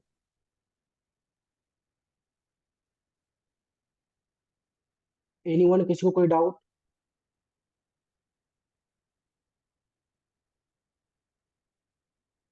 ना सबको समझ में No, आ sir. गया।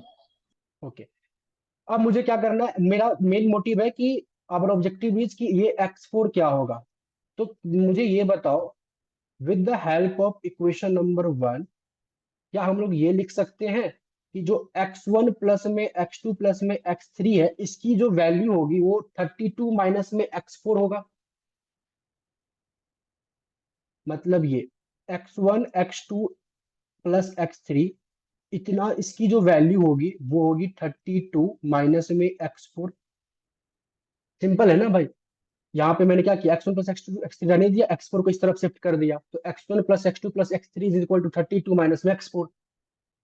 ओके, और with the help of equation number 2 यहां से हम लोग क्या बोल सकते हैं कि x5 x6 और x7 का जो वैल्यू होगा वो होगा 64 माइनस में x4। मतलब ये जो मैं सर्कल कर रहा हूं इसका जो वैल्यू होगा वो होगा 64 माइनस में x4। अब मैं जब इसको रिप्रेजेंट करके यहाँ पे लिखूं तो x1 x2 x3 की जगह पे मैंने लिख दिया 32 माइनस में x4। एक x4 जो था उसको मैंने प्लस में x4 सेम टू सेम जैसा था वैसा रहने दिया, प्लस फिर x5 x6 x7 की जगह पे मैंने लिख दिया 64 माइनस में x4, 64 माइनस में x4, यही x4। ठीक है, और इन सब का टोटल 70 हमें पहले से पता है। यहाँ से ये minus x4 plus x4 remove हो गया, हमारे पास क्या आया, तो बेसिकली 96 माइनस में x4 is equal to 70 and x4 is equal to 26। 26। यही आंसर हमारे पास, देख ले एक बार ये कोई आंसर। तो इस क्वेश्चन को या तो आप हिडन ट्रायल मेथड से भी कर सकते हो। हिडन ट्रायल मेथड से वही बच्चा करेगा जिसको बाकी पेपर का जो बाकी क्वेश्चन नहीं आ रहा है, बस एक ही क्वेश्चन आ रहा है, इसी को भी दिमाग लगा के लिखता जाएगा। लेकिन सिंस हमारा पेपर सब्जेक्टिव है तो आपको इस तरीके से रिप्रेजेंट करना होगा, अच्छे से बताकर बताना होगा। ऐसे नहीं कि माइंड में आप हिडन ट्रायल मेथड यूज करके कुछ भी लिख दोगे। तो ये था क्वेश्चन नंबर 11। ये थोड़ा हटके था, बेसिकली ये लॉजिकल क्वेश्चन था। ये आपकी सिलेबस मतलब मीन से डायरेक्टली यूज नहीं होता, हल्का कंसेप्ट बस मीन का लगा, बट लॉजिकल क्वेश्चन था। तो क्वेश्चन में कोई डाउट किसी को कि कैसे एक्सपोर्ट वैल्यू निकली? चलिए, No. तो नेक्स्ट क्वेश्चन हम लोग करते हैं। क्वेश्चन नंबर 11 के बाद बाकी आप क्वेश्चन को ट्राई करना। मैं क्वेश्चन नंबर एक बार 14 करता हूँ। क्वेश्चन नंबर 14 देखो क्या कह रहा है। क्वेश्चन नंबर 14 में बोला the mean marks obtained by 300 students is the subject of statistics are 45। मतलब 300 स्टूडेंट्स के जो मीन मार्क्स है वो दे रखे हैं आपको 45। तो मैं साथ साथ इस क्वेश्चन को लिख नोट भी कर रहा हूँ यहाँ पे क्या दे रखा है आपको। ठीक है, क्या इन्फॉर्मेशन हमारे पास गिवन है।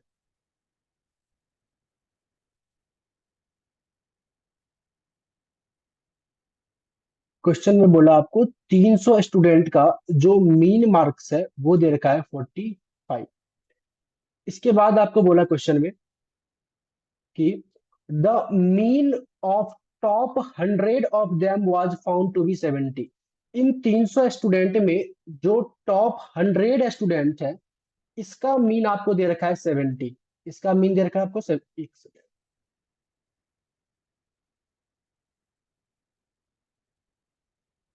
एक minute.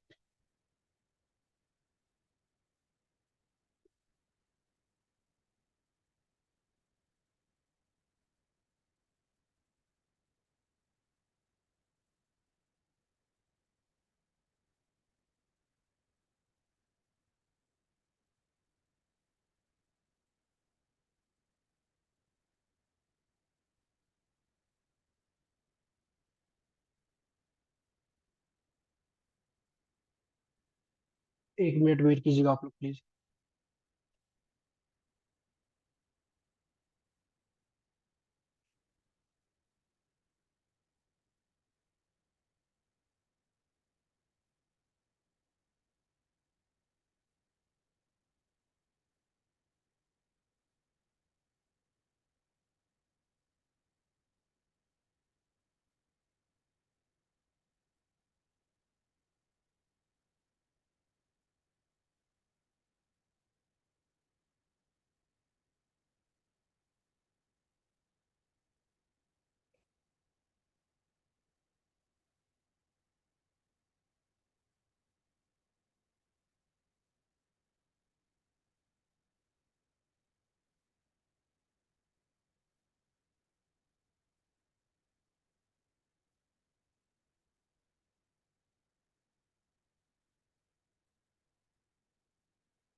Okay, sorry for inconvenience, थोड़ा सा टेक्निकल प्रॉब्लम। ठीक है, तो बोला गया कि आपको कि the mean of top 100 students, जो है आपके पास दे रखा है टॉप 100 जो है उसका 70 है, मतलब जो टॉप 100 स्टूडेंट है उसका मीन आपको दे रखा है 70। इसके बाद आपको बोला the mean of last 100 student was known to be 20, तो जो 20 है ना, पर चेक कर ले। हाँ, तो जो लास्ट 100 स्टूडेंट है इसका मीन आपको दे रखा है 20। आपको बोला what is the mean of the remaining 100 student, तो जो बचे हुए 100 बच्चे हैं स्टूडेंट है उसका मीन क्या होगा। तो कहने का मतलब पता है आपको क्या गिवन दे रखा है, मतलब कि 100 स्टूडेंट मान लो सेक्शन है, मतलब टॉप वाले स्टूडेंट है, तो उसका मीन आपको दे रखा है x1 बार जो कि 70 है। जो लास्ट 100 बच्चे हैं उसका मीन दे रखा है आपको 20, लेट अस सपोज ये x बार 3। कंबाइंड मीन आपको दे रखा है x बार 1 2 3, और आपको निकालना क्या है, तो x बार 2, ये क्या होगा। तो this is the question on the basis of combined mean. ठीक है, जो कंबाइंड मीन हम लोगों ने देखा था ना उस पे बेस्ड है ये। ओके, तो 300 स्टूडेंट थे जिसमें से 300 स्टूडेंट को अलग अलग बांट दिया, अलग अलग लेटर्स को सेक्शन के मैंने एग्जांपल दिया था। तो पहला एक टॉप 100 का मीन दे रखा है x1 बार 70, टॉप लास्ट का दे रखा है 20, और जो बीच वाले 100 बच्चे हैं, उसके मीन आपको निकालने हैं। तो कहने का मतलब कंबाइंड मीन कैसे निकल जाता है, x बार = 1 2 3, कैसे निकालते थे हम लोग, n1 x1 बार, n2 x2 बार प्लस में n3 x3 बार अपॉन में n1 प्लस में n2 प्लस में n3। जब मैंने आपको कंबाइंड मीन सिखाया था तो वहां पे हम लोगों ने दो अलग अलग सेक्शन लिए थे, तो वहां पे था n1 x1 बार प्लस में n2 x2 बार अपॉन में n1 प्लस n2। तीन सेक्शन होते हैं तो इस तरीके से होता, 4 होता तो एक और बन जाता n4 इंटू में x4 बार अपॉन में फिर n1 n2 n3 प्लस में n4। ओके, तो ये हमारे पास गिवन है x1 x2 x3, ये 45 आपको दे रखा है। n1 मतलब टॉप स्टूडेंट जो 100 थे, 100, इसका मीन उसका 70। 20 था, 70 हाँ। n2 n2 तो 100 आ जाएगा, और x2 बार मुझे निकालना है प्लस प्लस 100 × 20, 20 अपॉन में 100 प्लस 100 प्लस 100 दैट्स 300। 300। हाँ, देखो सब कुछ हमारे पास गिवन है, क्या यहाँ से हम लोग x2 बार निकाल सकते हैं। Yes sir. तो कहने का मतलब क्वेश्चन बहुत इजी था, बस आपको इंटरप्रेट करना आना चाहिए था, क्वेश्चन को समझना आना चाहिए। दैट्स वाई मैंने कंबाइंड मीन पहले अलग से आपको बताया कि क्या होता है। ओके, तो ये था क्वेश्चन नंबर आपके पास 40। इसके बाद क्वेश्चन नंबर 15 क्या होगा, मैं आपको क्वेश्चन नंबर 15 में हिंट दूंगा और ये आपके लिए होमवर्क होगा, आपको खुद से ट्राई करना है। बोला a form is readymade garment make both man and women shirts. ठीक है, एक रेडीमेड गारमेंट है जो कि मेंस और वुमेन्स दोनों के सेट्स को बनाता है। Its profit average 6% of sale, मतलब उस फर्म का जो प्रॉफिट है वो 6% है सेल का, मतलब 6% प्रॉफिट है उसका। ठीक है। Its profit in man shirts average is 8%। कहने का मतलब ये है कि जो मैन शर्ट से उसका प्रॉफिट होता है वो 8% का है। फिर कहता है कि the women shirts compromise 60% of output. बोला what is the average profit per sale या पर सेल रूपी इन द वुमेन शर्ट्स। तो आपको बेसिकली क्या निकालना है कि वुमेन शर्ट से जो एवरेज प्रॉफिट है वो क्या होता है। देखो ये कंबाइंड मीन का ही है। आपको गिवन क्या सब दे रखा है, ध्यान से देखो। आपको बोला लेटर सपोज मैन को मैं एम से डिनोट करता हूँ। ठीक है। तो आपको बोला कि मैन शर्ट्स को बेचने के बाद जो ऑन एन एवरेज प्रॉफिट होता है वो होता है 6% का। नॉट 6%, हाँ 6% दे रखा है ना, एक सेकेंड में चेक कर लो। नो 8% का यहाँ पे क्वेश्चन दिख रहा है आप लोगों को स्क्रीन पे। तो कहने का मतलब Yes. मैन मीन जो है मीन ऑफ मीन मतलब बेसिकली ऑन एन एवरेज का मतलब क्या, मीन ही ना, एक्सपेक्टेशन मीन। ये आपको दे रखा है 8%। सिंस सारी वैल्यू परसेंटेज में है तो मैं नॉर्मल नंबर के फॉर्म में लिख रहा हूँ। अगर मान लो कोई वैल्यू परसेंटेज में होता और कोई वैल्यू नंबर के फॉर्म में होता तो पहले सबको किसी एक टर्म में कन्वर्ट कर लेते। ओके। चलिए, तो ये आपको 8% दे रखा है। इसके बाद आपको बोला कि जो वुमेन शर्ट्स है कंप्रोमाइज 60% ऑफ आउटपुट। जितना भी आउटपुट बन रहा है उसमें से जो वुमेन का शर्ट्स है वो 60% है। तो कहने का मतलब नंबर ऑफ शर्ट्स वुमेन का मैंने ले लिया 60, तो बचे हुए क्या 40% मैन का होगा। तो नंबर ऑफ शर्ट्स जो मैन का होगा वो 40। ये 60-40 कैसे हम लोगों ने यहाँ पे मैंने कैसे लिखा, समझ में आया। Yes, sir. अगर हाँ, अगर Yes, sir. 100% में 60% अगर मैन वुमेन का है तो 40 मैन का होगा। ठीक है। आपको क्या निकालना है। अच्छा, इसके बाद बोला कि प्रॉफिट जो होता है पूरे फर्म का प्रॉफिट है 6%, जो कि यहाँ आपको दिख रहा है। तो पूरे फर्म का जो प्रॉफिट है वो कैसे मिल रहा है, पूरे फर्म का जो प्रॉफिट है वो मैन और वुमेन दोनों को शर्ट को बेचकर मिल रहा है ना, पूरा फर्म का प्रॉफिट। तो मतलब एक्स बार एम डब्ल्यू, मैन और वुमेन दोनों आपको दे रखा है 6%। और आपको निकालना है एक्स बार डब्ल्यू क्या होगा कि सिर्फ वुमेन के शर्ट्स को बेचकर कितना प्रॉफिट निकालते हैं। तो कहने का मतलब एक्स बार एम डब्ल्यू कैसे निकलता, मैन का नंबर ऑफ मैन का शर्ट्स इंटू उससे जो प्रॉफिट होता है, वुमेन का शर्ट्स इंटू उससे जो प्रॉफिट होता है, अपॉन में एम प्लस में डब्ल्यू। यहाँ मैंने N1 N2 की जगह पे मैन के लिए एम ले लिया और वुमेन के लिए डब्ल्यू ले लिया। आप चाहो तो मैन के लिए N1 और वुमेन के लिए N2 ले सकते हो। एक्स बार एम डब्ल्यू दे रखा है आपको 6%, एम आपको दे रखा है 40, एक्स बार एम आपको दे रखा है पहले से 8, वुमेन का आपको दे रखा है 60%, मतलब वो आउटपुट बना तो 60। ये आपको फाइंड आउट करना है और हॉल अपॉन में ये 100 आ जाएगा। तो सिर्फ और आपको एक्स बार एम निकालना है। तो क्वेश्चन समझ में आया, कैसे सॉल्व करिए, समझ में आया, कोई डाउट इसमें। सर एक बार और बता दो। ओके, फिर मैं आपके बता प्रॉफिट दे रहा हूँ मीन कैसे है? क्या हुआ। सर जो प्रॉफिट परसेंटेज है उसे हम मीन क्यों कंसिडर कर रहे हैं? मैंने क्या बोला अभी जस्ट कि सारे के सारे नंबर परसेंटेज के फॉर्म में, तो इसको नॉर्मली मैं नंबर के फॉर्म में लिख रहा हूँ। ये जो भी आएगा ना ये परसेंटेज लेंगे। मीन इसलिए लिख रहे हैं क्योंकि प्रॉफिट जो है वो एवरेज के फॉर्म में गिवन है। मीन का बेसिक मतलब होता है एवरेज। देखो दिख रहा है, एक सेकेंड, अच्छा सर, ठीक है ठीक है। समझ में आया ना क्यों हम लोग मीन ले रहे हैं। क्योंकि एवरेज ही find out, on an average profit ही आपको बोला है निकालने के लिए। ऑन एन एवरेज का मतलब मीन निकालने के लिए बोला है आपको। ओके, ये क्वेश्चन समझ में आ गया। Yes sir. चलो, इसके बाद हम लोग कुछ प्रॉपर्टीज सीख रहे हैं अर्थमेटिक मीन का। छोटे मोटे प्रॉपर्टीज है जो कि मैंने आपको शुरुआत में एक क्वेश्चन में बोला था।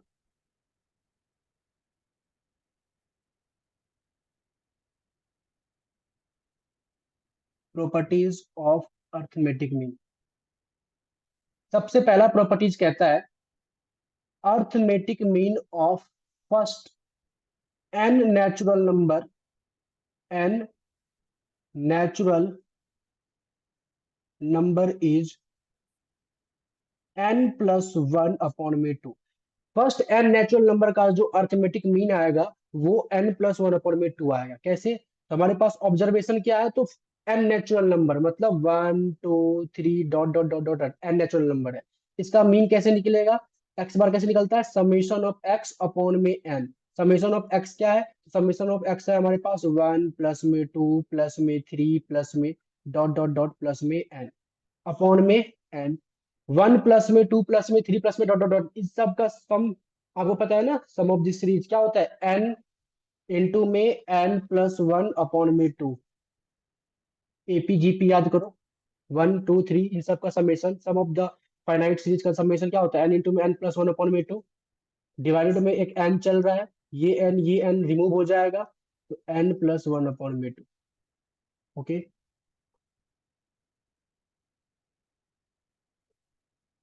प्रूफ में किसी को कोई डाउट?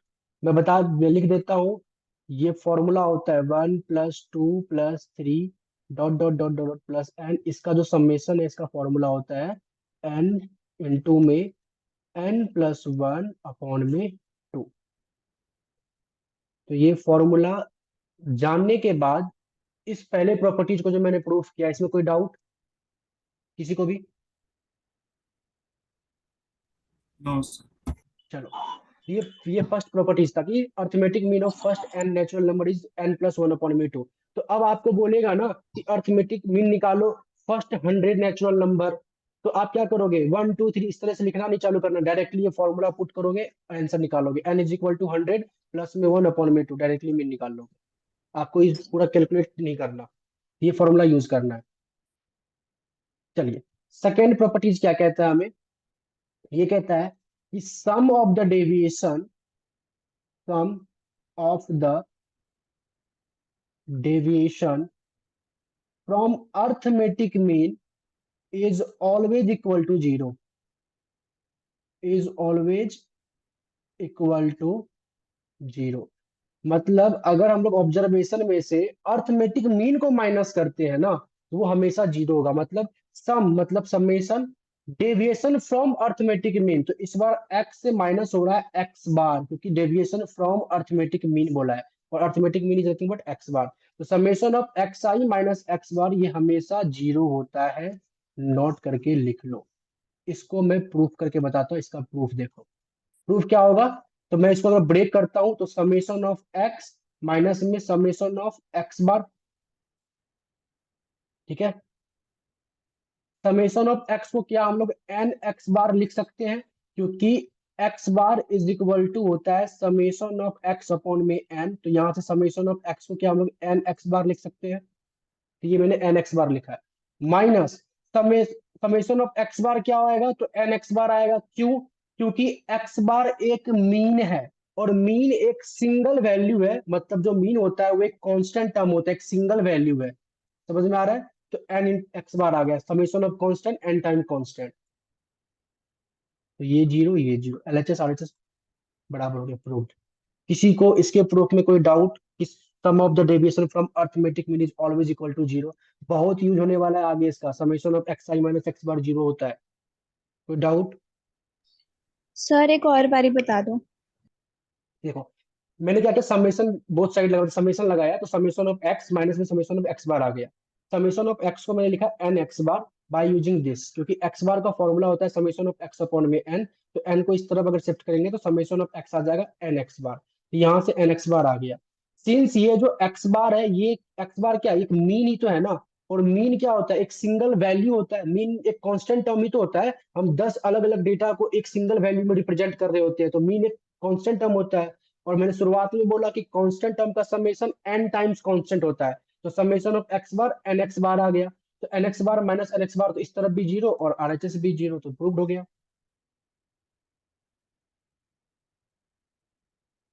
Okay, okay. समझ में आ गया?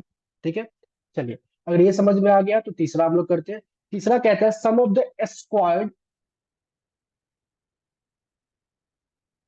सम of squared of deviation from arithmetic mean is always least. अभी के लिए तो इसको याद समझो, इसका प्रॉपर यूज सेमेस्टर 4 में होगा इस वाले प्रॉपर्टीज का, लिस्ट स्लैश मिनिमम। कहता है कि sum of the deviation from arithmetic mean, इसका स्क्वायर, ठीक है, square of the deviation from arithmetic mean ये हमेशा लिस्ट या मिनिमम होगा। लिस्ट या मतलब ये हमेशा छोटा होगा, लिस्ट या मिनिमम होगा। प्रूफ कैसे करेंगे? तो प्रूफ कर लो, लेट ले लो, W is equal to summation of x minus में एक्स बार का स्क्वायर। किसी भी चीज को, किसी भी फंक्शन को अगर मुझे लिस्ट या मिनिमम प्रूफ करना है तो उसके सेकंड ऑर्डर डेरिवेटिव को अगर हम पॉजिटिव प्रूफ कर दे तो मिनिमम कहलाएगा। याद है ना एप्लीकेशन ऑफ डेरिवेटिव से? तो मैं क्या कर रहा हूँ, फर्स्ट ऑर्डर डेरिवेटिव कर रहा हूँ पहले तो विथ रिस्पेक्ट टू एक्स, तो ये क्या आ जाएगा, 2x माइनस में एक्स बार, और अब अंदर के अंदर तो चेन रूल लगा रहे तो यहाँ से 1 माइनस में 0, तो फर्स्ट ऑर्डर डेरिवेटिव ये आ गया। सेकेंड ऑर्डर डेरिवेटिव करेंगे डी ऑफ एक्स स्क्वायर, दोबारा जब डिफरेंशिएट करेंगे तो हमारे पास क्या आ जाएगा, 2 बाहर आ जाएगा, समेशन एक्स का आ जाएगा 1 और एक्स बार एक कॉन्स्टेंट टर्म है तो 0, तो 2 समेशन ऑफ 1, 1 एक कांस्टेंट टर्म है तो कांस्टेंट का जो समेशन आएगा वो n टाइम कांस्टेंट आएगा, तो मतलब 2 इंटू में n टाइम्स 1, तो मतलब 2 इंटू में n। n number of observation होता है जो कि पॉजिटिव वैल्यू है, और 2 ऑटोमेट पहले से पॉजिटिव है, तो ये पॉजिटिव आ गया, सेकंड ऑर्डर डेरिवेटिव पॉजिटिव आ गया, तो हेंस हमारा जो प्रॉपर्टी था कि sum of the squared of deviation from arithmetic mean is always least या मिनिमम। तो तीसरा प्रॉपर्टी में कोई डाउट किसी को?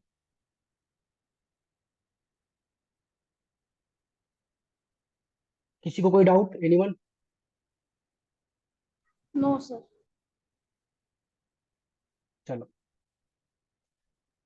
तीसरा प्रॉपर्टीज के बाद अब हम लोग एक फोर्थ प्रॉपर्टीज करने वाले हैं, change in origin and change in scale. Change in origin and scale, SCALE। जब भी चेंज इन ओरिजिन की बात कर रहे हैं तो चेंज इन ओरिजिन का मतलब प्लस माइनस का चेंज। जब किसी चीज में चेंज प्लस या माइनस होता है तो उसको हम लोग बोलते हैं चेंज इन ओरिजिन। और चेंज इन स्केल की बात कर रहे हैं तो कहने का मतलब कुछ मल्टीप्लाई हो जाना या कुछ डिवाइड हो जाना। इतनी बात समझ में आ गई? चेंज ऑफ ओरिजिन का मतलब किसी भी चीज में प्लस माइनस का चेंज, और चेंज इन स्केल का मतलब किसी भी चीज में मल्टीप्लाई या डिवाइड हो जाना कोई भी चीज। लेट अस सपोज हमारे पास, इसको मैं प्रूफ कर रहा हूँ, हमारे पास एक ऑब्जर्वेशन था पहले से x, जो कि था कुछ इस तरीके से x1 x2 dot dot dot xn, कुछ इस तरीके से हमारे पास ऑब्जर्वेशन था। और यहाँ इसका जो मीन आएगा वो मीन क्या आएगा, उसको हम लोग x बार से डिनोट करेंगे ना, इसका मीन को x बार से। कहता है अब क्या हो गया ना, चेंज इन ओरिजिन, सबसे पहले हम लोग चेंज इन ओरिजिन की बात कर रहे हैं। कहता है अब हमारे पास एक ऑब्जर्वेशन y है जो कि क्या है, तो x प्लस में c एक कांस्टेंट टर्म है, तो मतलब मेरे पुराने ऑब्जर्वेशन में एक कांस्टेंट टर्म ऐड हो चुका है। ठीक है, तो कहने का मतलब अब जो ये बनेगा, क्या बनेगा, x1 प्लस में c, x2 प्लस में c, dot dot dot xn plus में c। कहता है कि पहले x जो था वो नॉर्मली x1 x2 xn था जिसका मीन x बार था। अब एक नया ऑब्जर्वेशन जिसको हम लोगों ने y मान लिया जो कि था x प्लस में c, सिंपली पुराने वाले ऑब्जर्वेशन में कांस्टेंट टर्म c ऐड हो चुका है। Since constant term c add हुआ है दैट्स वाई इसको चेंज इन ओरिजिन के अंदर में कंसीडर करेंगे। कांस्टेंट टर्म माइनस भी होता तो चेंज इन ओरिजिन के अंदर में कंसीडर करते। यहां तक समझ में आ गया? चलिए, तो जब मैं यहां से मीन निकालूंगा y बार, तो y बार क्या आएगा, समेशन ऑफ y अपॉन में n, यही तो होगा ना। और समेशन ऑफ y क्या आएगा, तो basically summation of x i plus में c अपॉन में n। अगर मैं इसको सॉल्व करना चाहूँ तो कुछ इस तरीके से हमारे पास दिखेगा, x1 प्लस में c, x2 प्लस में c, x3 प्लस में c, dot dot dot xn plus में c, all divided by n। तो मैंने क्या किया, यहां से सारे c को एक जगह, c plus c plus c plus c dot dot dot, सारे c को एक जगह रख दिया,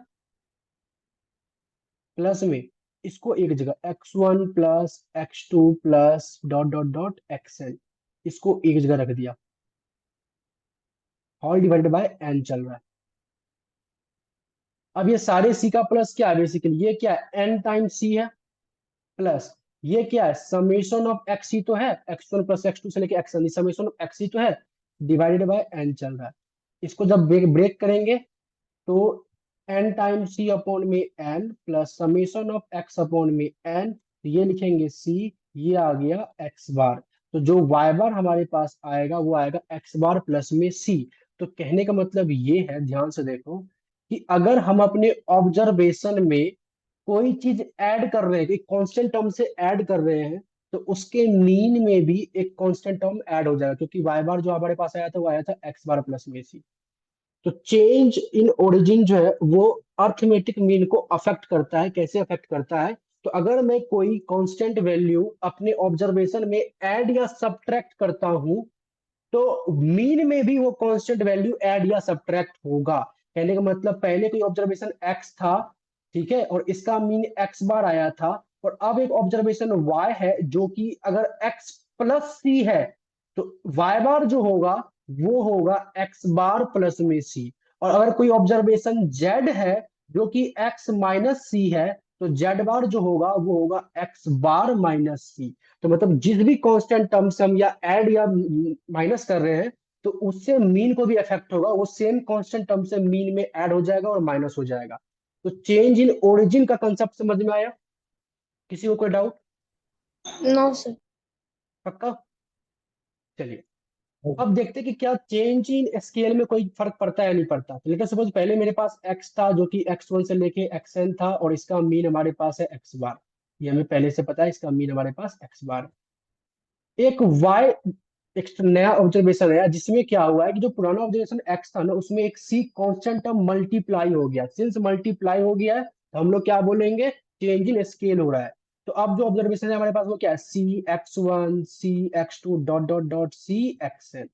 ओके, तो अब जब मैं y बार निकालना चाहूंगा तो क्या आएगा? समेशन ऑफ y अपॉन में n, which is nothing but summation of c x upon में n। बोलो।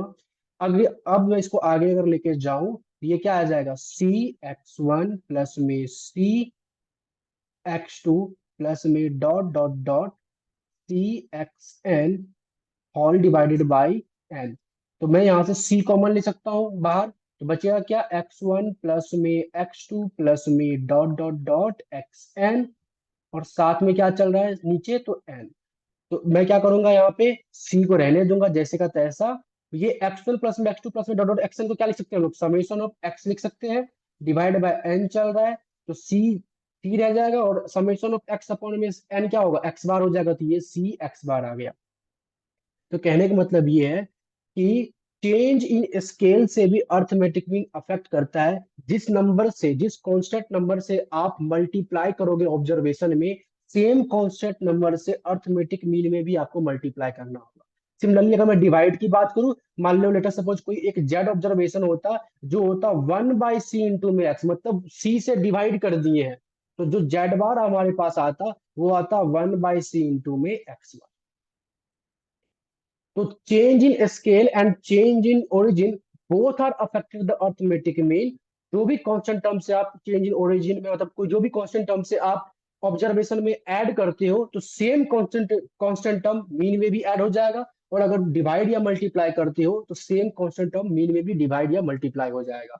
तो चेंज इन ओरिजिन और चेंज इन स्केल का मतलब समझ में आया, और ये कैसे अफेक्ट करता है अर्थमेटिक मीन को समझ में आ गया।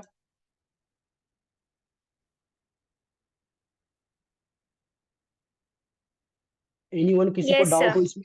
ओके, चलिए। तो यहाँ तक अगर आपको समझ में आ गया है, तो फ्रॉम माय साइड जो अर्थमेटिक मीन का कंसेप्ट है वो मेरी तरफ से कंप्लीट हो गया है।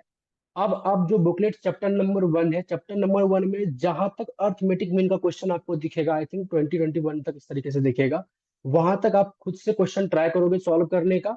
ओके, और कहीं पे कोई डाउट आए तो आप मुझसे पूछ सकते हो। आप डाउट पूछने के लिए लाइव क्लास का वेट नहीं करोगे, you can ask your doubt any time through WhatsApp. अब कहीं पे भी आपको किसी भी क्वेश्चन में डाउट आए तो आप तभी ही व्हाट्सएप पे पूछ सकते हो। ऐसा नहीं कि लाइव क्लास जब होगा तब आप डाउट पूछोगे, ऐसा कोई जरूरी नहीं है, आप तभी भी पूछ सकते हो। नेक्स्ट क्लास में हम लोग अब नेक्स्ट मतलब मीडियन फिर मोड इस तरीके से पढ़ेंगे। तो अभी यूनिट नंबर 1 को ही पहले कंटिन्यू करते हुए खत्म करेंगे। इसमें पहला कंसेप्ट मीन का, अर्थमेटिक मीन का खत्म हो चुका है मेरे साइड तरफ से। पूरे क्लास में किसी को कोई डाउट हो तो पूछ सकते हो।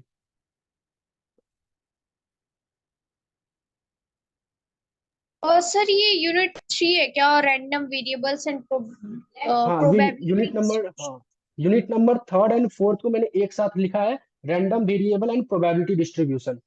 ओके। क्योंकि यूनिट नंबर जब आप देखोगे ना, तो यूनिट नंबर 3rd में आपको दिखेगा random variable probability distribution, and unit number 4 में दिखेगा special type of probability distribution. तो हम लोग सबको एक साथ ही करेंगे। जो मैंने बताया ना, बर्नौली, बायनोमियल, पॉइजन, ये सब स्पेशल टाइप है, तो सबको एक साथ ही करेंगे। और कोई डाउट? अनन्या, आपको कोई डाउट है? सर मेरे को स्टेप डेविएशन मेथड जो था उसका एक बार टेबल देखना था फिर से। स्टेप डेविएशन का? ओके,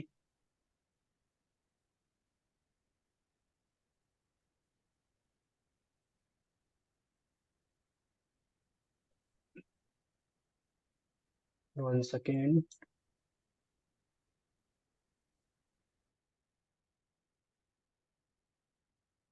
ये रहा, विजिबल है? Yes sir.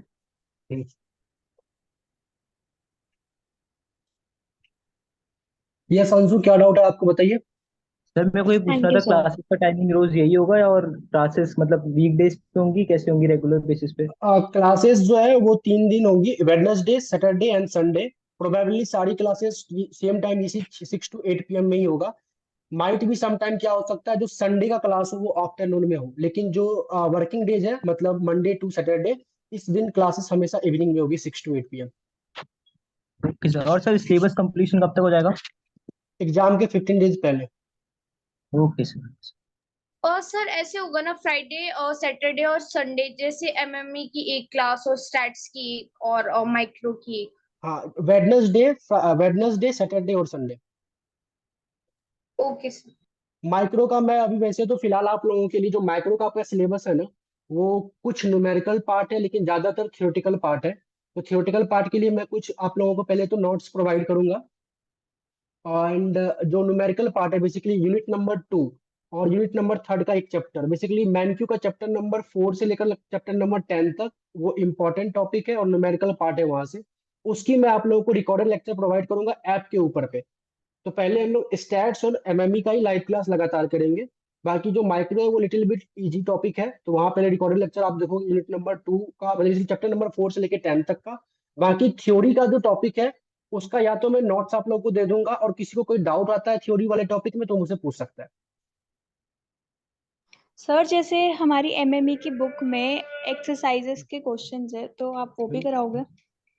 देखो, जो मैंने बुकलेट आपको प्रोवाइड किया हुआ है ना जानिया, उसके अंदर में एमएमई के जितने भी इंपॉर्टेंट क्वेश्चंस हैं वो सारे पहले से अवेलेबल है। अगर आप बुकलेट सॉल्व कर लेते हो तो जो आपका हेमंड है ना, वो आराम से हेमंड सॉल्व हो जाएगा ऑटोमेटिकली। हेमंड के ही क्वेश्चंस आपको बुकलेट में कई सारे मिलेंगे।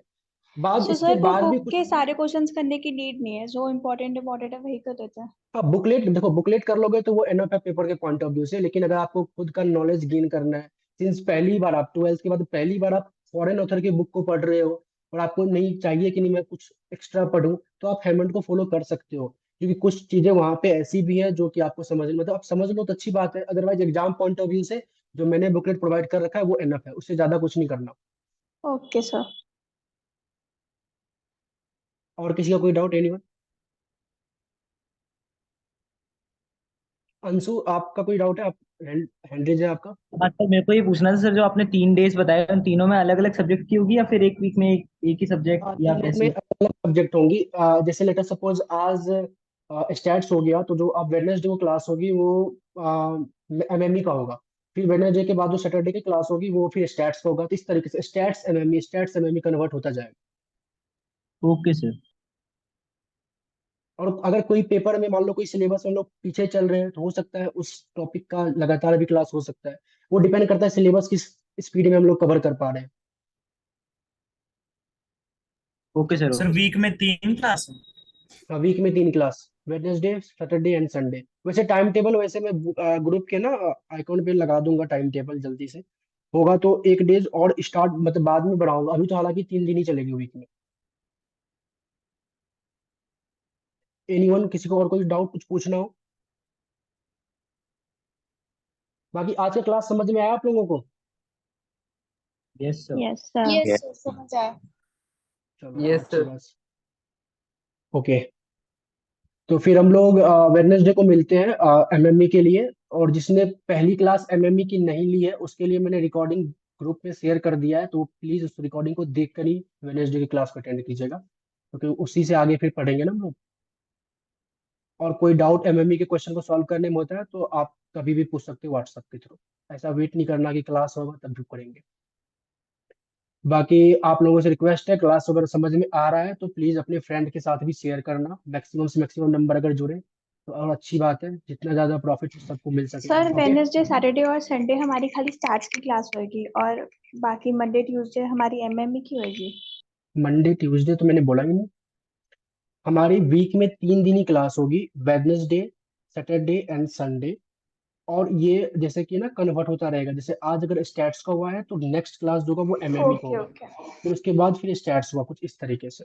जो माइक्रो का पेपर है, जो माइक्रो की वीडियोज है वो आपको ऐप पर मिलेंगी। ऐप पर मैं फिलहाल न्यूमेरिकल टॉपिक जितने हैं उसकी मैं वीडियो अपलोड करूंगा। थ्योरेटिकल टॉपिक के लिए पहले मैं नोट्स प्रोवाइड करूंगा, नोट्स समझ में नहीं आने के बाद, कहीं कोई डाउट आने के बाद फिर मैं उसकी भी क्लास ले लूंगा। Okay, okay sir. चलो किसी को डाउट कुछ? ओके, तो फिर अब आई थिंक किसी को कोई डाउट नहीं है, तो हम लोग वेडनेसडे को मिलते हैं। तब तक आप लोगों से रिक्वेस्ट है, प्लीज अपने फ्रेंड के साथ भी शेयर करना। ओके, मैक्सिमम अगर स्टूडेंट बेनिफिट उठा सके तो अच्छा है, और मेरे लिए भी बेटर है, सेम टाइम पे अगर ज्यादा से ज्यादा बच्चा देख ले तो। चलो ओके, और फिर हम सर लोग बोलो। सर ये जो बेसिक कंसेप्ट है ये बुक में नहीं है तो इनके भी क्वेश्चंस प्रैक्टिस करने हैं, मतलब ये भी पेपर में हाँ पूछ हाँ सकते। बिल्कुल, पेपर में बुक से नहीं आएगा। पेपर आप पास्ट ईयर देखोगे तो बुक से नहीं मिलेगा, वो तो आपको उस कंसेप्ट पढ़ा रहे हैं ना बुक से। यस। स्टैट्स में हो सकता है कि आपको कुछ क्वेश्चन डिबोर के दिख जाए, बाकी कोई भी माइक्रो हो, एमएमई हो, कुछ भी पेपर हो, कहीं से बुक से कुछ नहीं मिलेगा। इसलिए तो ओके। बुकलेट डिजाइन की गई है ना। अगर बुक से ही पेपर होता तो फिर मैं जो इतना मेहनत से बुकलेट बनाकर आप लोगों को दिया हूँ वो क्यों देता? फिर डायरेक्टली बोलता बुक से पढ़ो या बुक से क्वेश्चन करो।